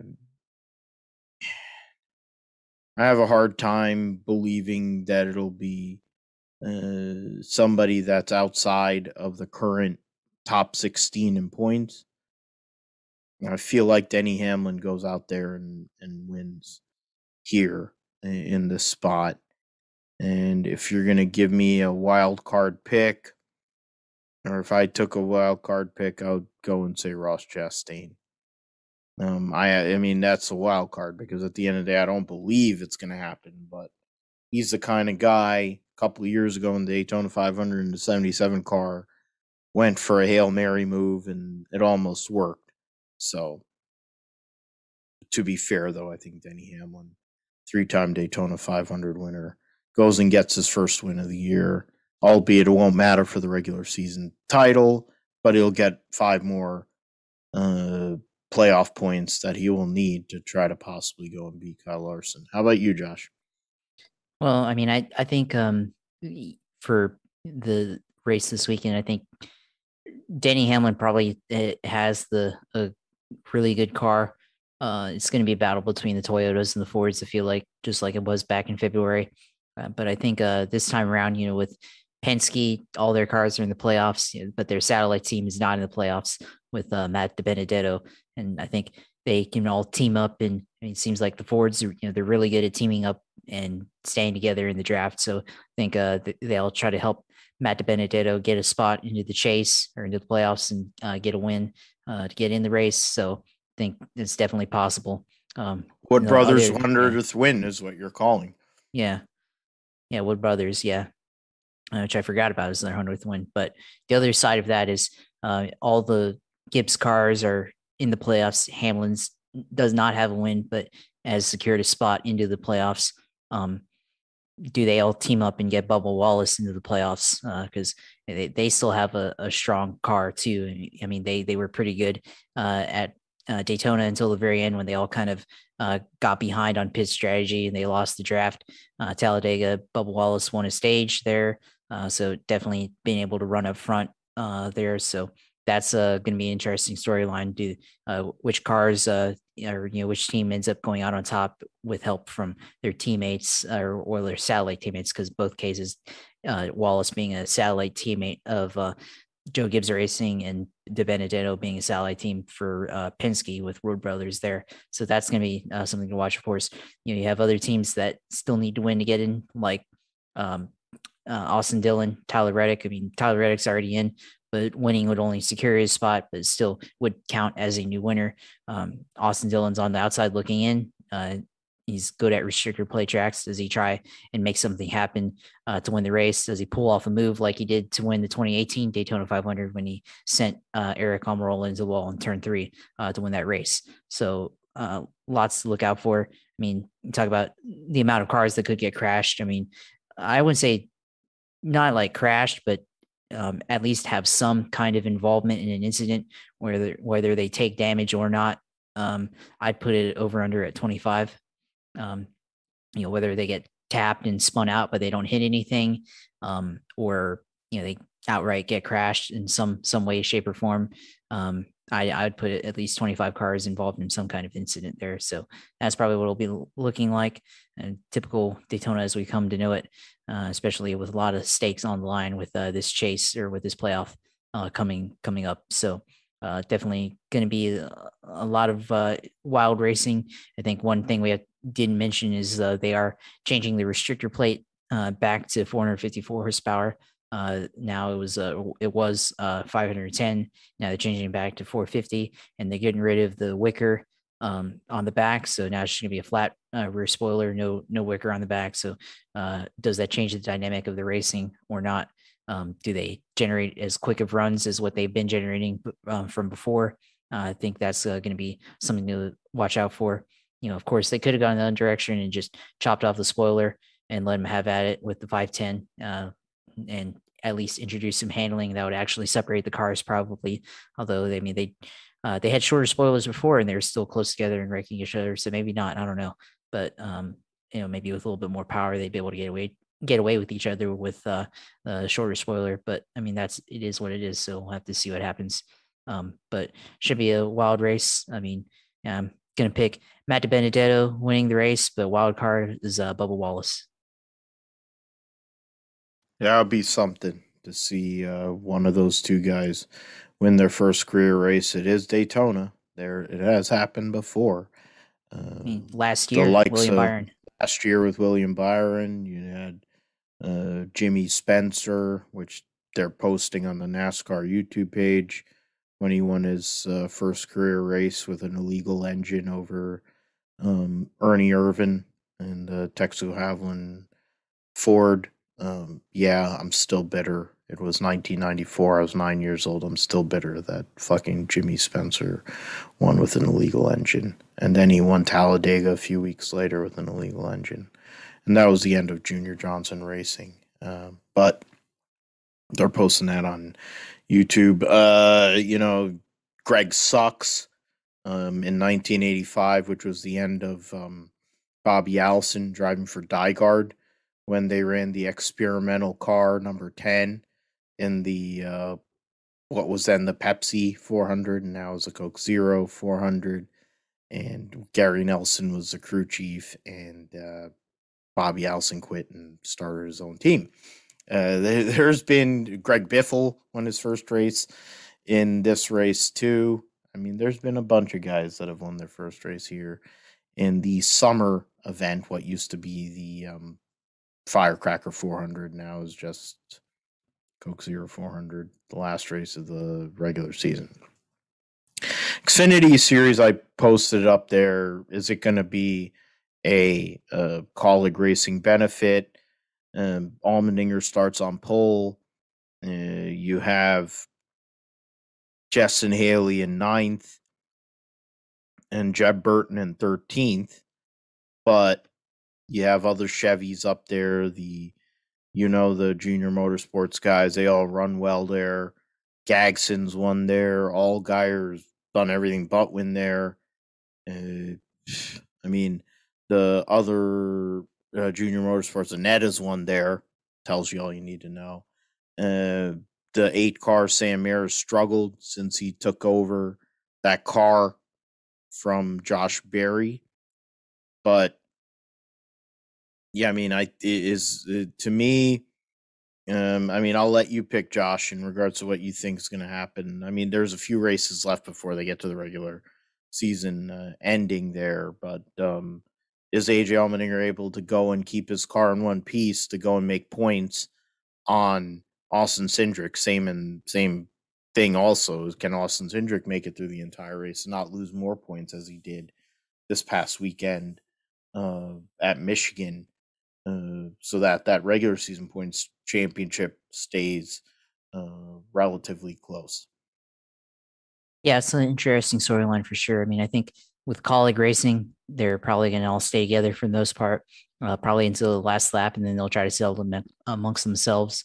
I mean, they've been pretty strong. We've seen Justin Haley win on the restrictor plate tracks before. Jeb Burton won back at Talladega in April. So a lot of things to look at. AJ Allmendinger starting on pole and should find his teammates right behind him very quickly, and they'll probably stay together after that. So I'm going to pick AJ Allmendinger to win this one.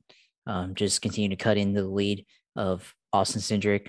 I think Austin Cindric will be up there, but it's going to be a little bit more of a challenge because he doesn't have teammates. He's going to have to rely on Riley Herbst. He's going to have to rely on his former Xfinity rival and Chase Briscoe go up there and help him get up to the lead. So it's going to be a challenge, and I think just the ability to stay together is going to help the colleague cars and their team better than the 3 Fords that are in this race. So that's probably the storyline there. I mean, I think Cindric has been good on restrictor plate tracks in the past. It just I don't see it happening this weekend. But I think for the most part, should be an interesting race. I mean, you also have junior motorsports, like you said, with Justin Allgaier, Noah Gragson starting in second and fourth place. So they should be up there as well. And they'll probably have Michael Annett up there to help draft him. Sam Mayer first race racing at Daytona. So a little bit of inexperience there. Probably will have drafting help there, but inexperience may come into play in his ability to stay with his teammates and stay out of wrecks. That's something they'll have to watch out for the number 8 car there. It should be a wild one. Maybe a little bit more cleaner than the Cup race. I feel like it probably will be. Seems like Xfinity is a little bit more calm than the Cup race that follows the next day. So we'll have to see what happens in this race, but should be an interesting one here on Friday night. Yeah, I think that's the call. I think you picked I think it's going to be a colleague car personally, but to be different, I'm going to pick Christopher Bell because the 54 car in February was one of the fastest cars, and the driver then. The fact of the matter is that them Toyotas were fast though, and you have Christopher Bell, and he's not known as a great super speedway racer. He kind of needs to do that so that he can make it through a couple of rounds in this playoff. In Cup, it would be a good thing for him or possibly Daniel Hemrick. I'm going to pick the 54 because they win virtually every other week anyway. If your name isn't Ty Dillon, you've won in the 54 car this year. So that's what I figure. I figure the Toyotas get together. Hemrick might be able to get through and finally back into that first win. It's unbelievable that a guy of his talent and caliber has never won a race in any of NASCAR's major 3 series. He's staring at being demoted to trucks or going back to late models at the rate he's going, which is terrible. But they'd rather go and put guys like the Grays and freaking what's his name, Quinn Huff and other losers that can't drive a hot nail through snow in rides. So that's part of it. But we'll see what happens. I figure it'll be a Toyota day on Friday in the Wawa 250, which is a great sponsor since I love Wawa. Yeah.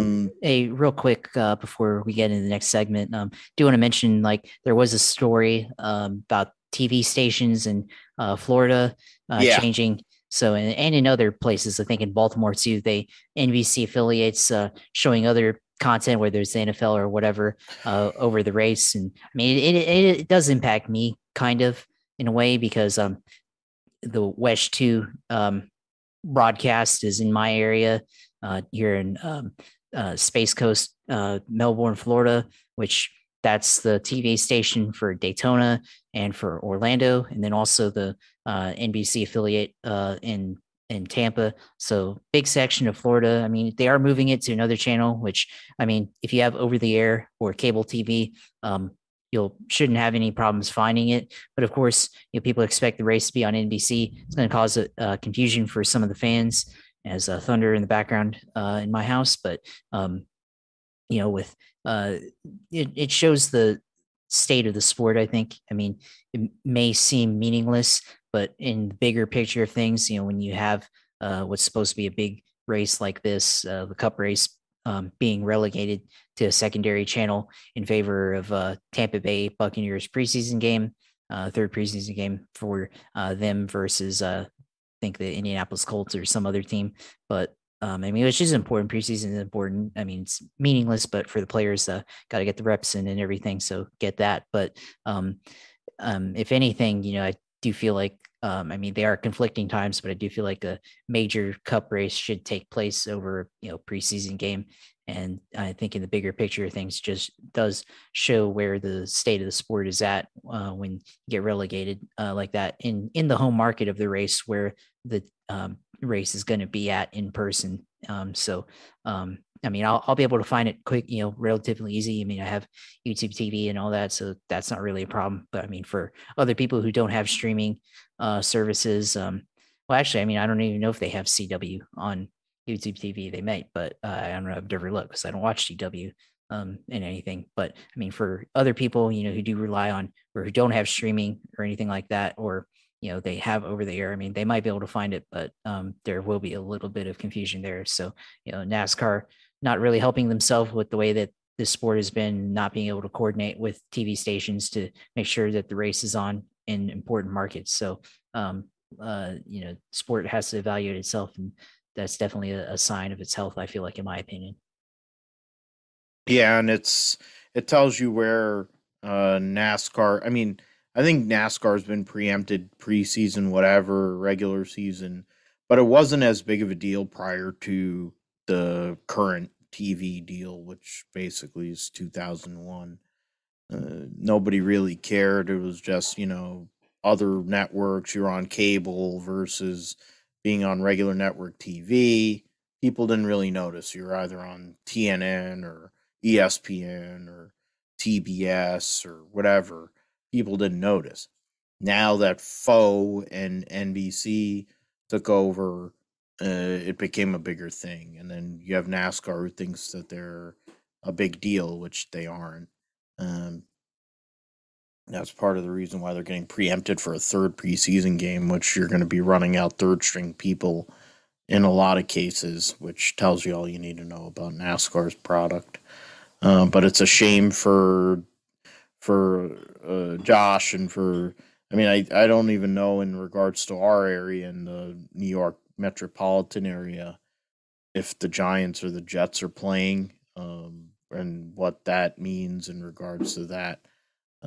I have to go and check in regards to that. So we'll see, but whatever. I won't. To be fair, I'll be at a Somerset Patriots game anyway, so I won't even see the Coke 0400. I'll be probably following it on the phone, and seeing what the heck happens with that. Probably seeing some Yankee Yankee prospects and other guys rehabbing as they're trying to possibly go in backdoor a World Series run with an 11-game winning streak as of the last time I saw a score. I think they're off today, so they have 11-game winning streak here on Wednesday, the 25th. So longest winning streak they've had since I was like, what the hell was it, 7 months old? So that tells you how long it's been since I had 11-game winning streak. With that, let me go. I got multiple things going on here. I have too many stimuli going on. Football recap week 2. Josh, your Jacksonville Jaguars have named, which, I mean, to be fucking fair, everybody and their mother knew that Trevor Lawrence was going to be the starter. But the bigger news is that Travis Etienne, his running mate at Clemson, suffered a Liz Frank injury.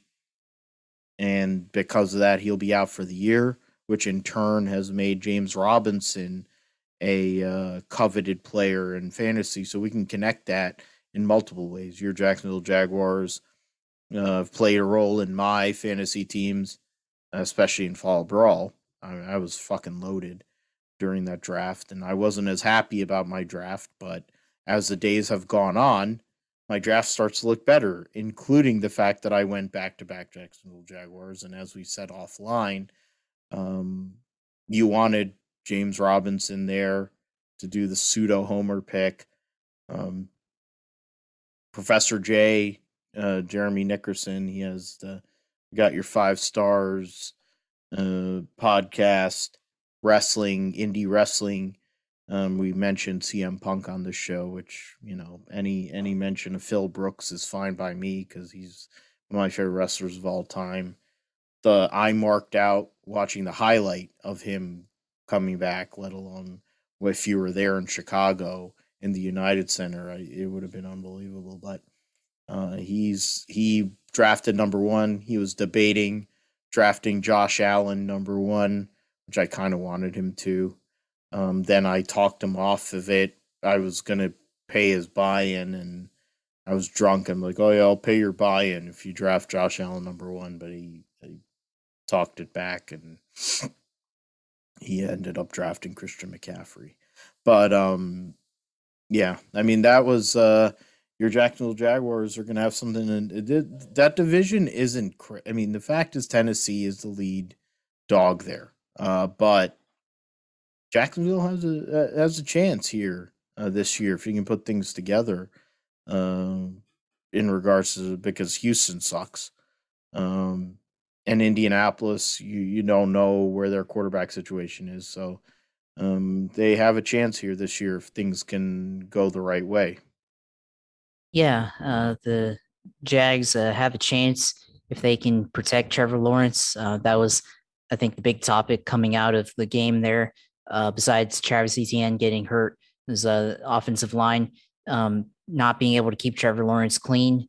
He got sacked twice, and there were multiple times where he was under pressure and had to throw away the ball or running away. Missed a few throws because of the pressure. Got tackled on the ground a few times by the Saints defensive linemen. So that's an issue. Of course, they did have 3 of their starting offensive linemen out of the game for that. So that might be a factor. There is talk of Walker Little, the 4th round left tackle who hasn't played football in 2 years, who's supposed to be really good. In fact, people have been playing with his name, calling him Runner Big and everything, but they thought maybe he would be able to supersede Cam Robinson there and take over, but it looks like that game shows that he still has a little bit of ways to go in his development as an offensive lineman there, protecting Trevor Lawrence, because a couple times where he got walked back into Trevor, which isn't really good. I mean, there was just a lot of pocket collapsing there, and which is not what you want to see for the offensive line. And they're struggling against the Browns backups there in the first game. In this one, they did face the Saints starters there, but they're still struggling. So that's going to be something to watch out for. And, that's going to be a point of criticism should the Jags have invested more into their offensive line this past offseason, having the most cap space in the National Football League. So that's going to be a something to watch out for throughout the year. How does the offensive line perform and protect Trevor Lawrence? Because that's going to be the key to success, I think. And of course, they did name Trevor the starter, which is good because him and Minshew had been splitting reps, but now they can prepare and have more focus on the first game of the season at Houston and get reps in, get a little bit more chemistry than Trevor playing with the backups and Minshew playing with the starters there. So they finally righted that ship when probably should have named it the starter a long time ago. But of course, the other big news being Travis Etienne suffering a Liz Frank injury.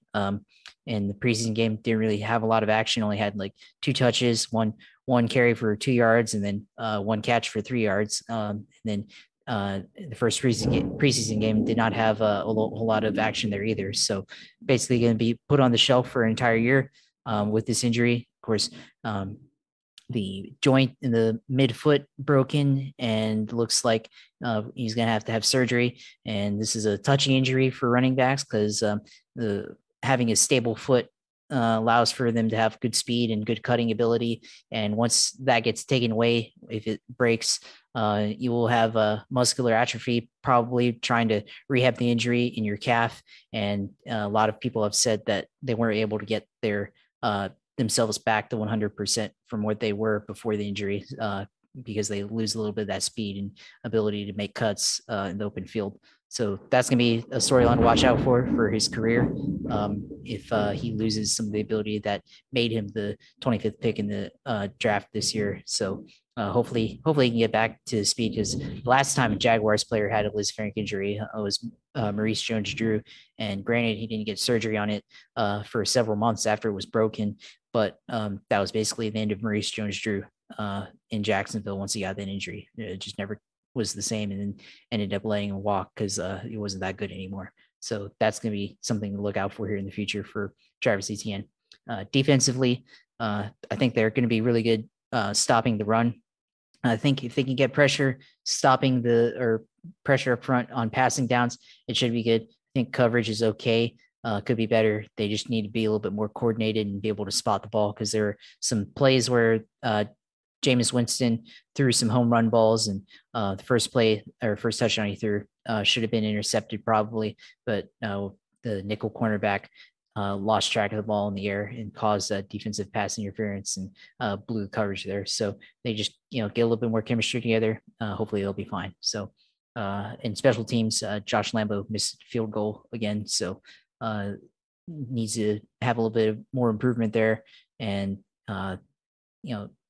punting, Logan Cook needs to be a little bit better punting because there were some punts where it wasn't getting enough air or distance on the ball. So hopefully it's a little bit better than what we saw on Monday night, but I'm putting the Jags at 6 to 7 wins. Anything more than that is a bonus, but that's a modest amount for first year for Trevor Lawrence. So I mean, probably something similar to Justin Herbert's performance and record last year on the Los Angeles Chargers. Which is fair, and considering where Jacksonville has been the last few years after the run you guys made a few years ago to get to the AFC Championship game, I think that's fair with Urban Meyer before he starts having heart problems again. Niners side, Jimmy G had a couple series there. He played all right. Trey Lance had the offense for a long time against the Chargers. Went to his safety blanket in Trent Sherfield, who has basically now become the number 3 wide receiver because of the connection he has with Trey Lance. Trey had his moments of good, moments of bad, and that's fine. He's the number 3 overall pick. Unlike Trevor Lawrence, who is supposed to be the theoretical savior, I think a lot of people, including me being a Trey Lance mark, want him to be the savior, but the fact is we need to take time. We need to keep people healthy. Jimmy G, to be fair, isn't a bad quarterback. He's not amazing, but he's not bad. He was 1 or 2 throws away from being a Super Bowl MVP. So if they can keep this team together, which they've never really been able to keep under the whole Shanahan Lynch regime, keep most of this team upright. If you can keep most of this team upright, they're a Super Bowl contender. Their defensive line is ridiculous. They were giving Justin Herbert fits the whole time. They have like 2, 3. Basically, you're talking. They're like 2 deep, 3 deep. It sounds like a college football team the way they are. Um, Fred Warner's the 20 based on the top 121st best player in the NFL. He's better than that, honestly. I think he's the best middle linebacker in the game. He reminds me of Patrick Willis, and they paid him like he's basically like Patrick Willis. He's gonna be he's the guy that runs that defensive line, of course. I mean, if they hadn't gotten rid of DeForest Buckner, that defensive line would be it'd be a joke. Like, how are you going to defend it? But Kinlaw's making plays. He's getting better. Bosa and D Ford's alive, which is a bonus. So you have those two together with Kinlaw. I mean, that's you're talking about 3 number 1s there, really. And the linebacker core is getting better. Secondary is getting better. Some of the guys they've drafted have made a play. Lemonnier, there's a couple of corners. The running back situation, 4 deep. Trey Sermon's in there, but really Raheem Mostert, your lead dog. But Trey Sermon, you got 4 deep there. Wide receivers, Ayuk and Debo. But then they have Sherfield. GK has been quiet, but it's GK. He's the best actual full on tight end in the league. People want to say that Travis Kelce, but Travis Kelce is the best pass catching tight end in the league. The best actual tight end is George Kittle. And I'll fight you on it. It's fine. I don't really care. He's my dude. He could probably be in AEW right now working with CM Punk if he really wanted to. So we'll see what happens. Get through this preseason game, no major injuries, and then they'll be going to Detroit to play Dan Campbell and his knee eating crap, and they'll probably blow him out by like 40 points. But we'll get into that as the weeks go by. I mean, the fantasy draft was interesting. We had a good live draft, and people. Demetrius was muted because he had so much background noise, but he was talking the whole time.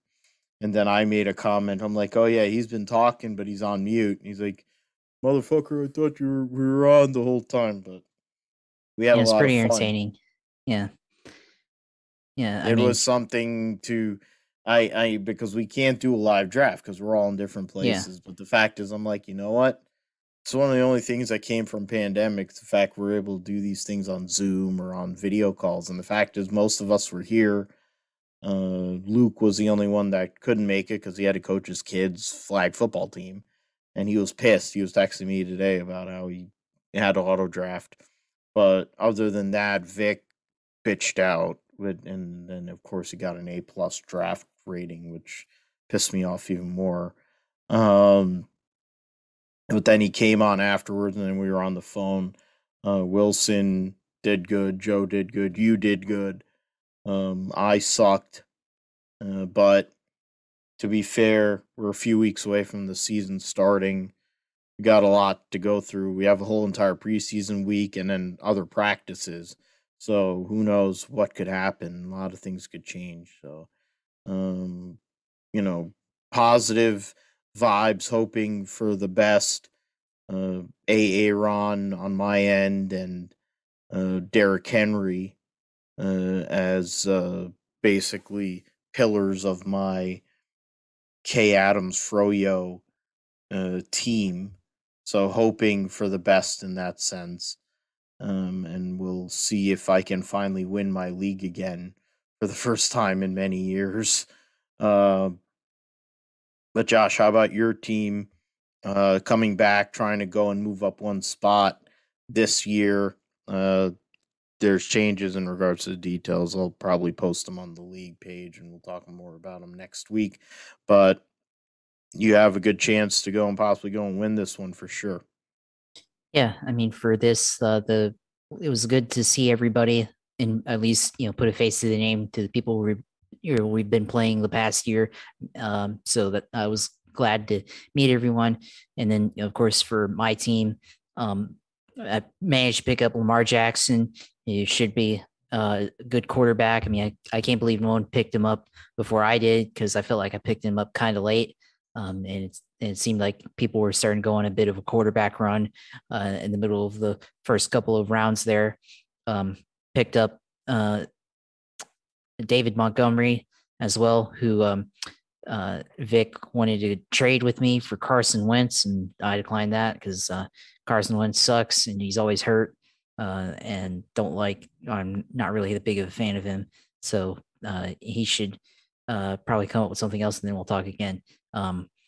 Other guys, I mean, I picked up Marvin Jones for the bench. Should be good as the blanket for Trevor Lawrence. Seems like he's going to be the security blanket. They got a good chemistry. So that's something I was looking out for there. So he's got one Jacksonville player. And, of course, he took James Robinson, who I was looking to try and maybe pick up. Didn't end up picking up because I guess I thought he was going to be there, but then you wouldn't pick him up because it was snake draft. But that's fine.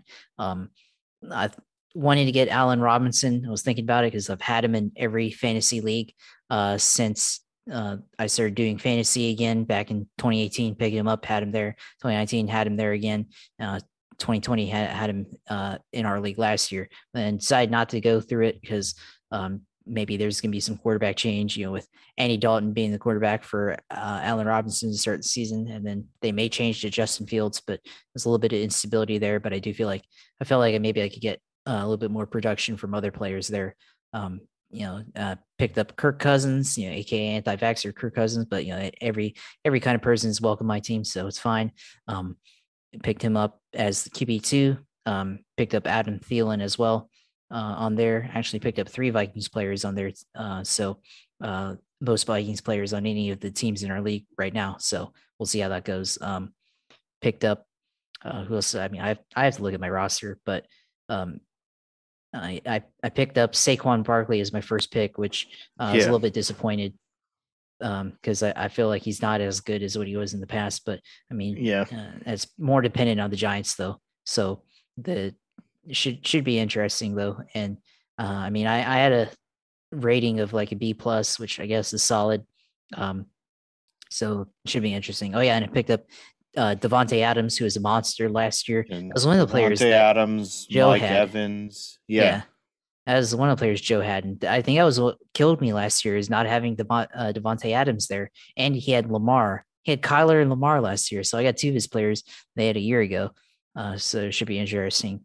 Mike Evans, another monster. David Montgomery, Josh Jacobs, Adam Thielen, Miles Gaskin, Davian Harris, Mike Williams, always good, solid pick on the Chargers. Kirk Cousins, Debo Samuel. Yep. Marvin Jones Jr. Then back in Derwin James, coming back from ACL injury last year. Always a good corner or safety. Daniel Hunter, good defensive end. He has another Minnesota player there. Isaiah Simmons, solid linebacker. So should be good, solid team. I mean, at first I was a little not as excited for it. I felt like could have had a little bit more stability with some of the running backs, but it should be solid overall. Yeah, your team has a lot of potential for sure, just looking back on it. I mean, Devontae Adams is a freak. Mike Evans with Tom Brady. Chicago's going to be a run-first team. Giants are a run-first team. Lamar Jackson's a run-first quarterback, but he's a two-way player, so he's going to make a ton of yards. Josh Jacobs in the flex. You have Thielen in a flex as of now. I mean,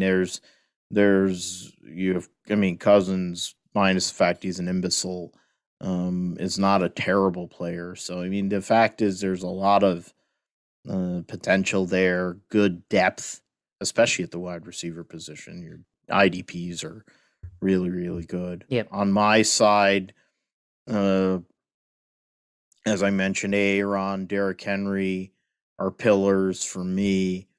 Uh, I drafted Henry number 3 overall. You know, it's more old school. I probably could have went Alvin Kamara. Uh, I was so drunk I don't even remember. I don't think Alvin Kamara was picked 2 overall, but whatever. Um, I have Justin Jefferson, Keenan Allen is my number 1 and 2 wide receivers. Eckler is my other main running back. Brandon Ayuk. So I did pick a San Francisco 49er. Jalen Hurts is my number 2 QB. Trevor Lawrence, number 3 QB. I picked Kareem Hunt, T. Higgins, James Robinson. I picked the Jacksonville guys back to back. The Robinson pick did not look great when I made that pick. The ETN injury made it look a lot better, and I started feeling better about my team. Robbie Anderson, of course, is the number 1 target of Sam Darnold. So that's kind of why I went there.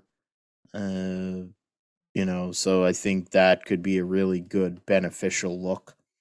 And James Conner was kind of a flyer. Arizona's not going to run the ball a lot, but he is a good running back. They need to have him to make Kyler Murray and some of the passing game look a little better.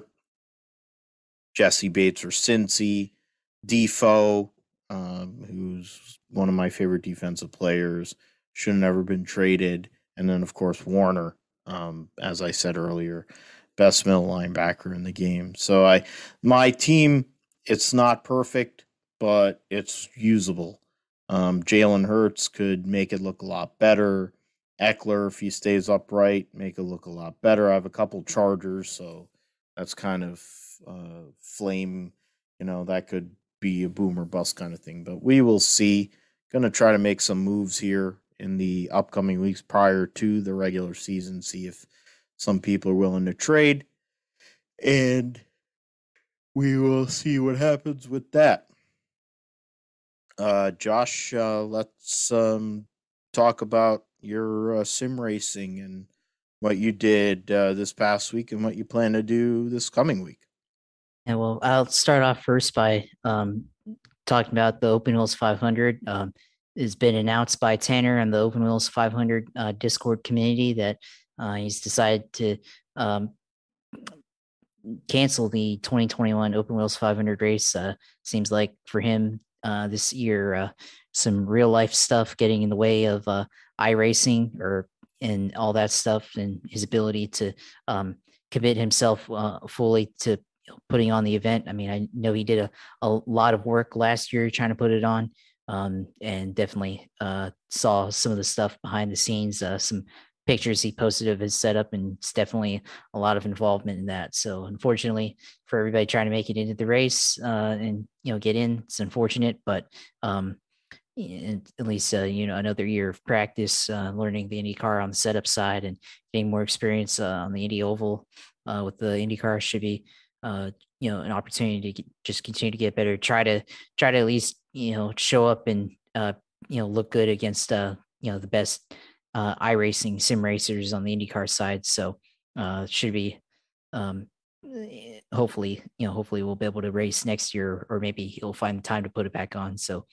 regardless, disappointing, but there's opportunities even in that. But as far as for myself, did IndyCar racing at Gateway this past weekend. Mostly did solid, although a couple of times got into the wall coming off of turn 2 and basically kills your car. Regardless, I mean, I had one race where I started, I didn't qualify, I barely made it into the race, missed the start, started off of pit road when everybody else is starting on the track. And so I was behind, caution comes out and everything, and I was able to pick my way through the field and got up to third place, basically using the high line, but got into the wall off of 2 and then still had speed. But then their iRacing's like, you have damage, black flag, come into the pits and get it repaired. And so I had to go get that repaired. Took me out of the running and probably could have finished second there or third in that one, but just got a little high off of 2. and well, really, it was going into one, got a little high, and then just drifted barely into wall. And just how fragile these cars are. If you just barely even touch the wall, sometimes it'll damage the wheel and get you there, and you have to go into the pits and get it repaired. So definitely a learning experience.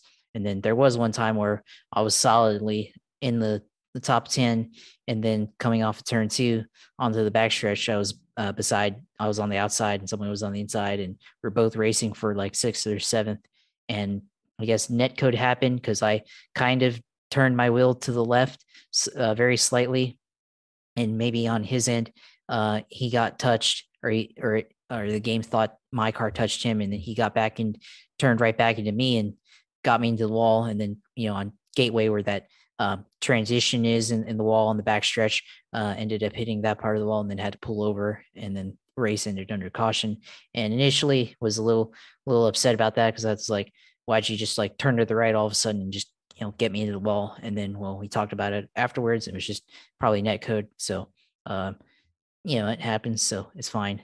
Just have to try to pick your battles, and try to survive. And if you're getting past, maybe give the guy the position. But I found that staying on the outside of a guy trying to pass you in turn 1 of Gateway, and then in turn 3, usually works out for defending the position there. So that's that was my strategy there, to try to keep the position, but it didn't work out in that case. And then this week, probably do Daytona with the Cup car and Xfinity car probably. And then also the 87 car is at California in the Auto Club Speedway. So, wide, fast track with a lot of banking and a lot of lanes to pick from, and it's worn out. So got to watch out for tire wear. So that's going to be something to look out for. I did run one last night. It's kind of a practice, and definitely have a little bit to gain relative to the rest of the field. Got to manage the tires better, and have a little bit, and save a little bit. And then of course there's the tire strategy, where you have to figure out when you're going to pit to give yourself the best chance to have a good run at the end on good tires. So that's something I got to be able to plan out as well. So try to let you know when I'm on, and when I stream, so you can go and watch that. And as always, you can watch that on twitch.tv /UCO2. So we'll have it out, try to tweet it out, message you, Phil, on where to watch that. So definitely a lot of opportunity for that this weekend. Yeah, and let's know where else we can go and follow you on the socials, along with your, I mean, as you mentioned, your Twitch stream, but also where we can follow you on Twitter and other socials. Yeah, of course, as always, in addition to the Twitch stream, you see there too, got the Twitter handle at JP Huffline, and that's we'll talk about things on NASCAR stuff and NFL stuff. It's definitely something where I saw the news about the Daytona TV station in the Cup race, and found another person who's also in my area, and had to follow back there. So that was good. At least have networking, I guess, and interaction. So we're able to talk amongst with the fans and talking about the racing and all that stuff. So it's where you can follow me. And as always, the Twitch stream, twitch.tv /UCLR2. And you can follow me at Philip G. Matthew on Twitter. You can follow the show at Gripstrip Pod on Twitter. You can, if you're listening to this, well, thank you, of course. But even if you want to let your friends know, or whoever it matters to you that loves racing or football or whatever, anything that we talk about here on the GSP, you can find the Gripstrip Podcast on Apple Podcasts, Amazon Music, Spotify, iHeartRadio, Stitcher, TuneIn, and Pandora. Yeah, is it Pandora? No, Podbean isn't on there. Your so Podbean, Pandora, as well. Podbean's our host, and I mean, we're 75 episodes in. this is our episode 75 this time. So, I mean, we've been doing this. It's a passion project. Definitely for me. I'm glad Josh has backed me up as right hand man and good friend, my bro. And we have great content. We've had interviews with racers, we've had interviews with other podcasters. We're growing, we're doing this thing, we're trying to do it right. Still, work in progress in certain ways, but we're getting there. We thank you all for listening to the GSP. We'll be back next week to talk about Daytona. We'll talk about the uh, Belgian Grand Prix, preview Italian Grand Prix, preview Darlington, the Southern 500 opening race of the Cup playoffs. We'll talk about it'll be a NASCAR triple header weekend and anything else that's going on in the world of motorsports and sports, and be some other stuff probably to talk about too. Um, Care of one another, take care of those who matter most to you, and I mean, to be fair, get a vaccine and go and take care of the people that matter to you most. And yeah, be smart and be cool and be nice to one another. There's been stuff that's been out there that is disturbing, but when you consider the way the world is, it's not that shocking. But it's sad. So be nice, be cool, be nice, be take care of one another, and we'll see you next week. Thank you so much for listening to Grip Ship Podcast, and good night.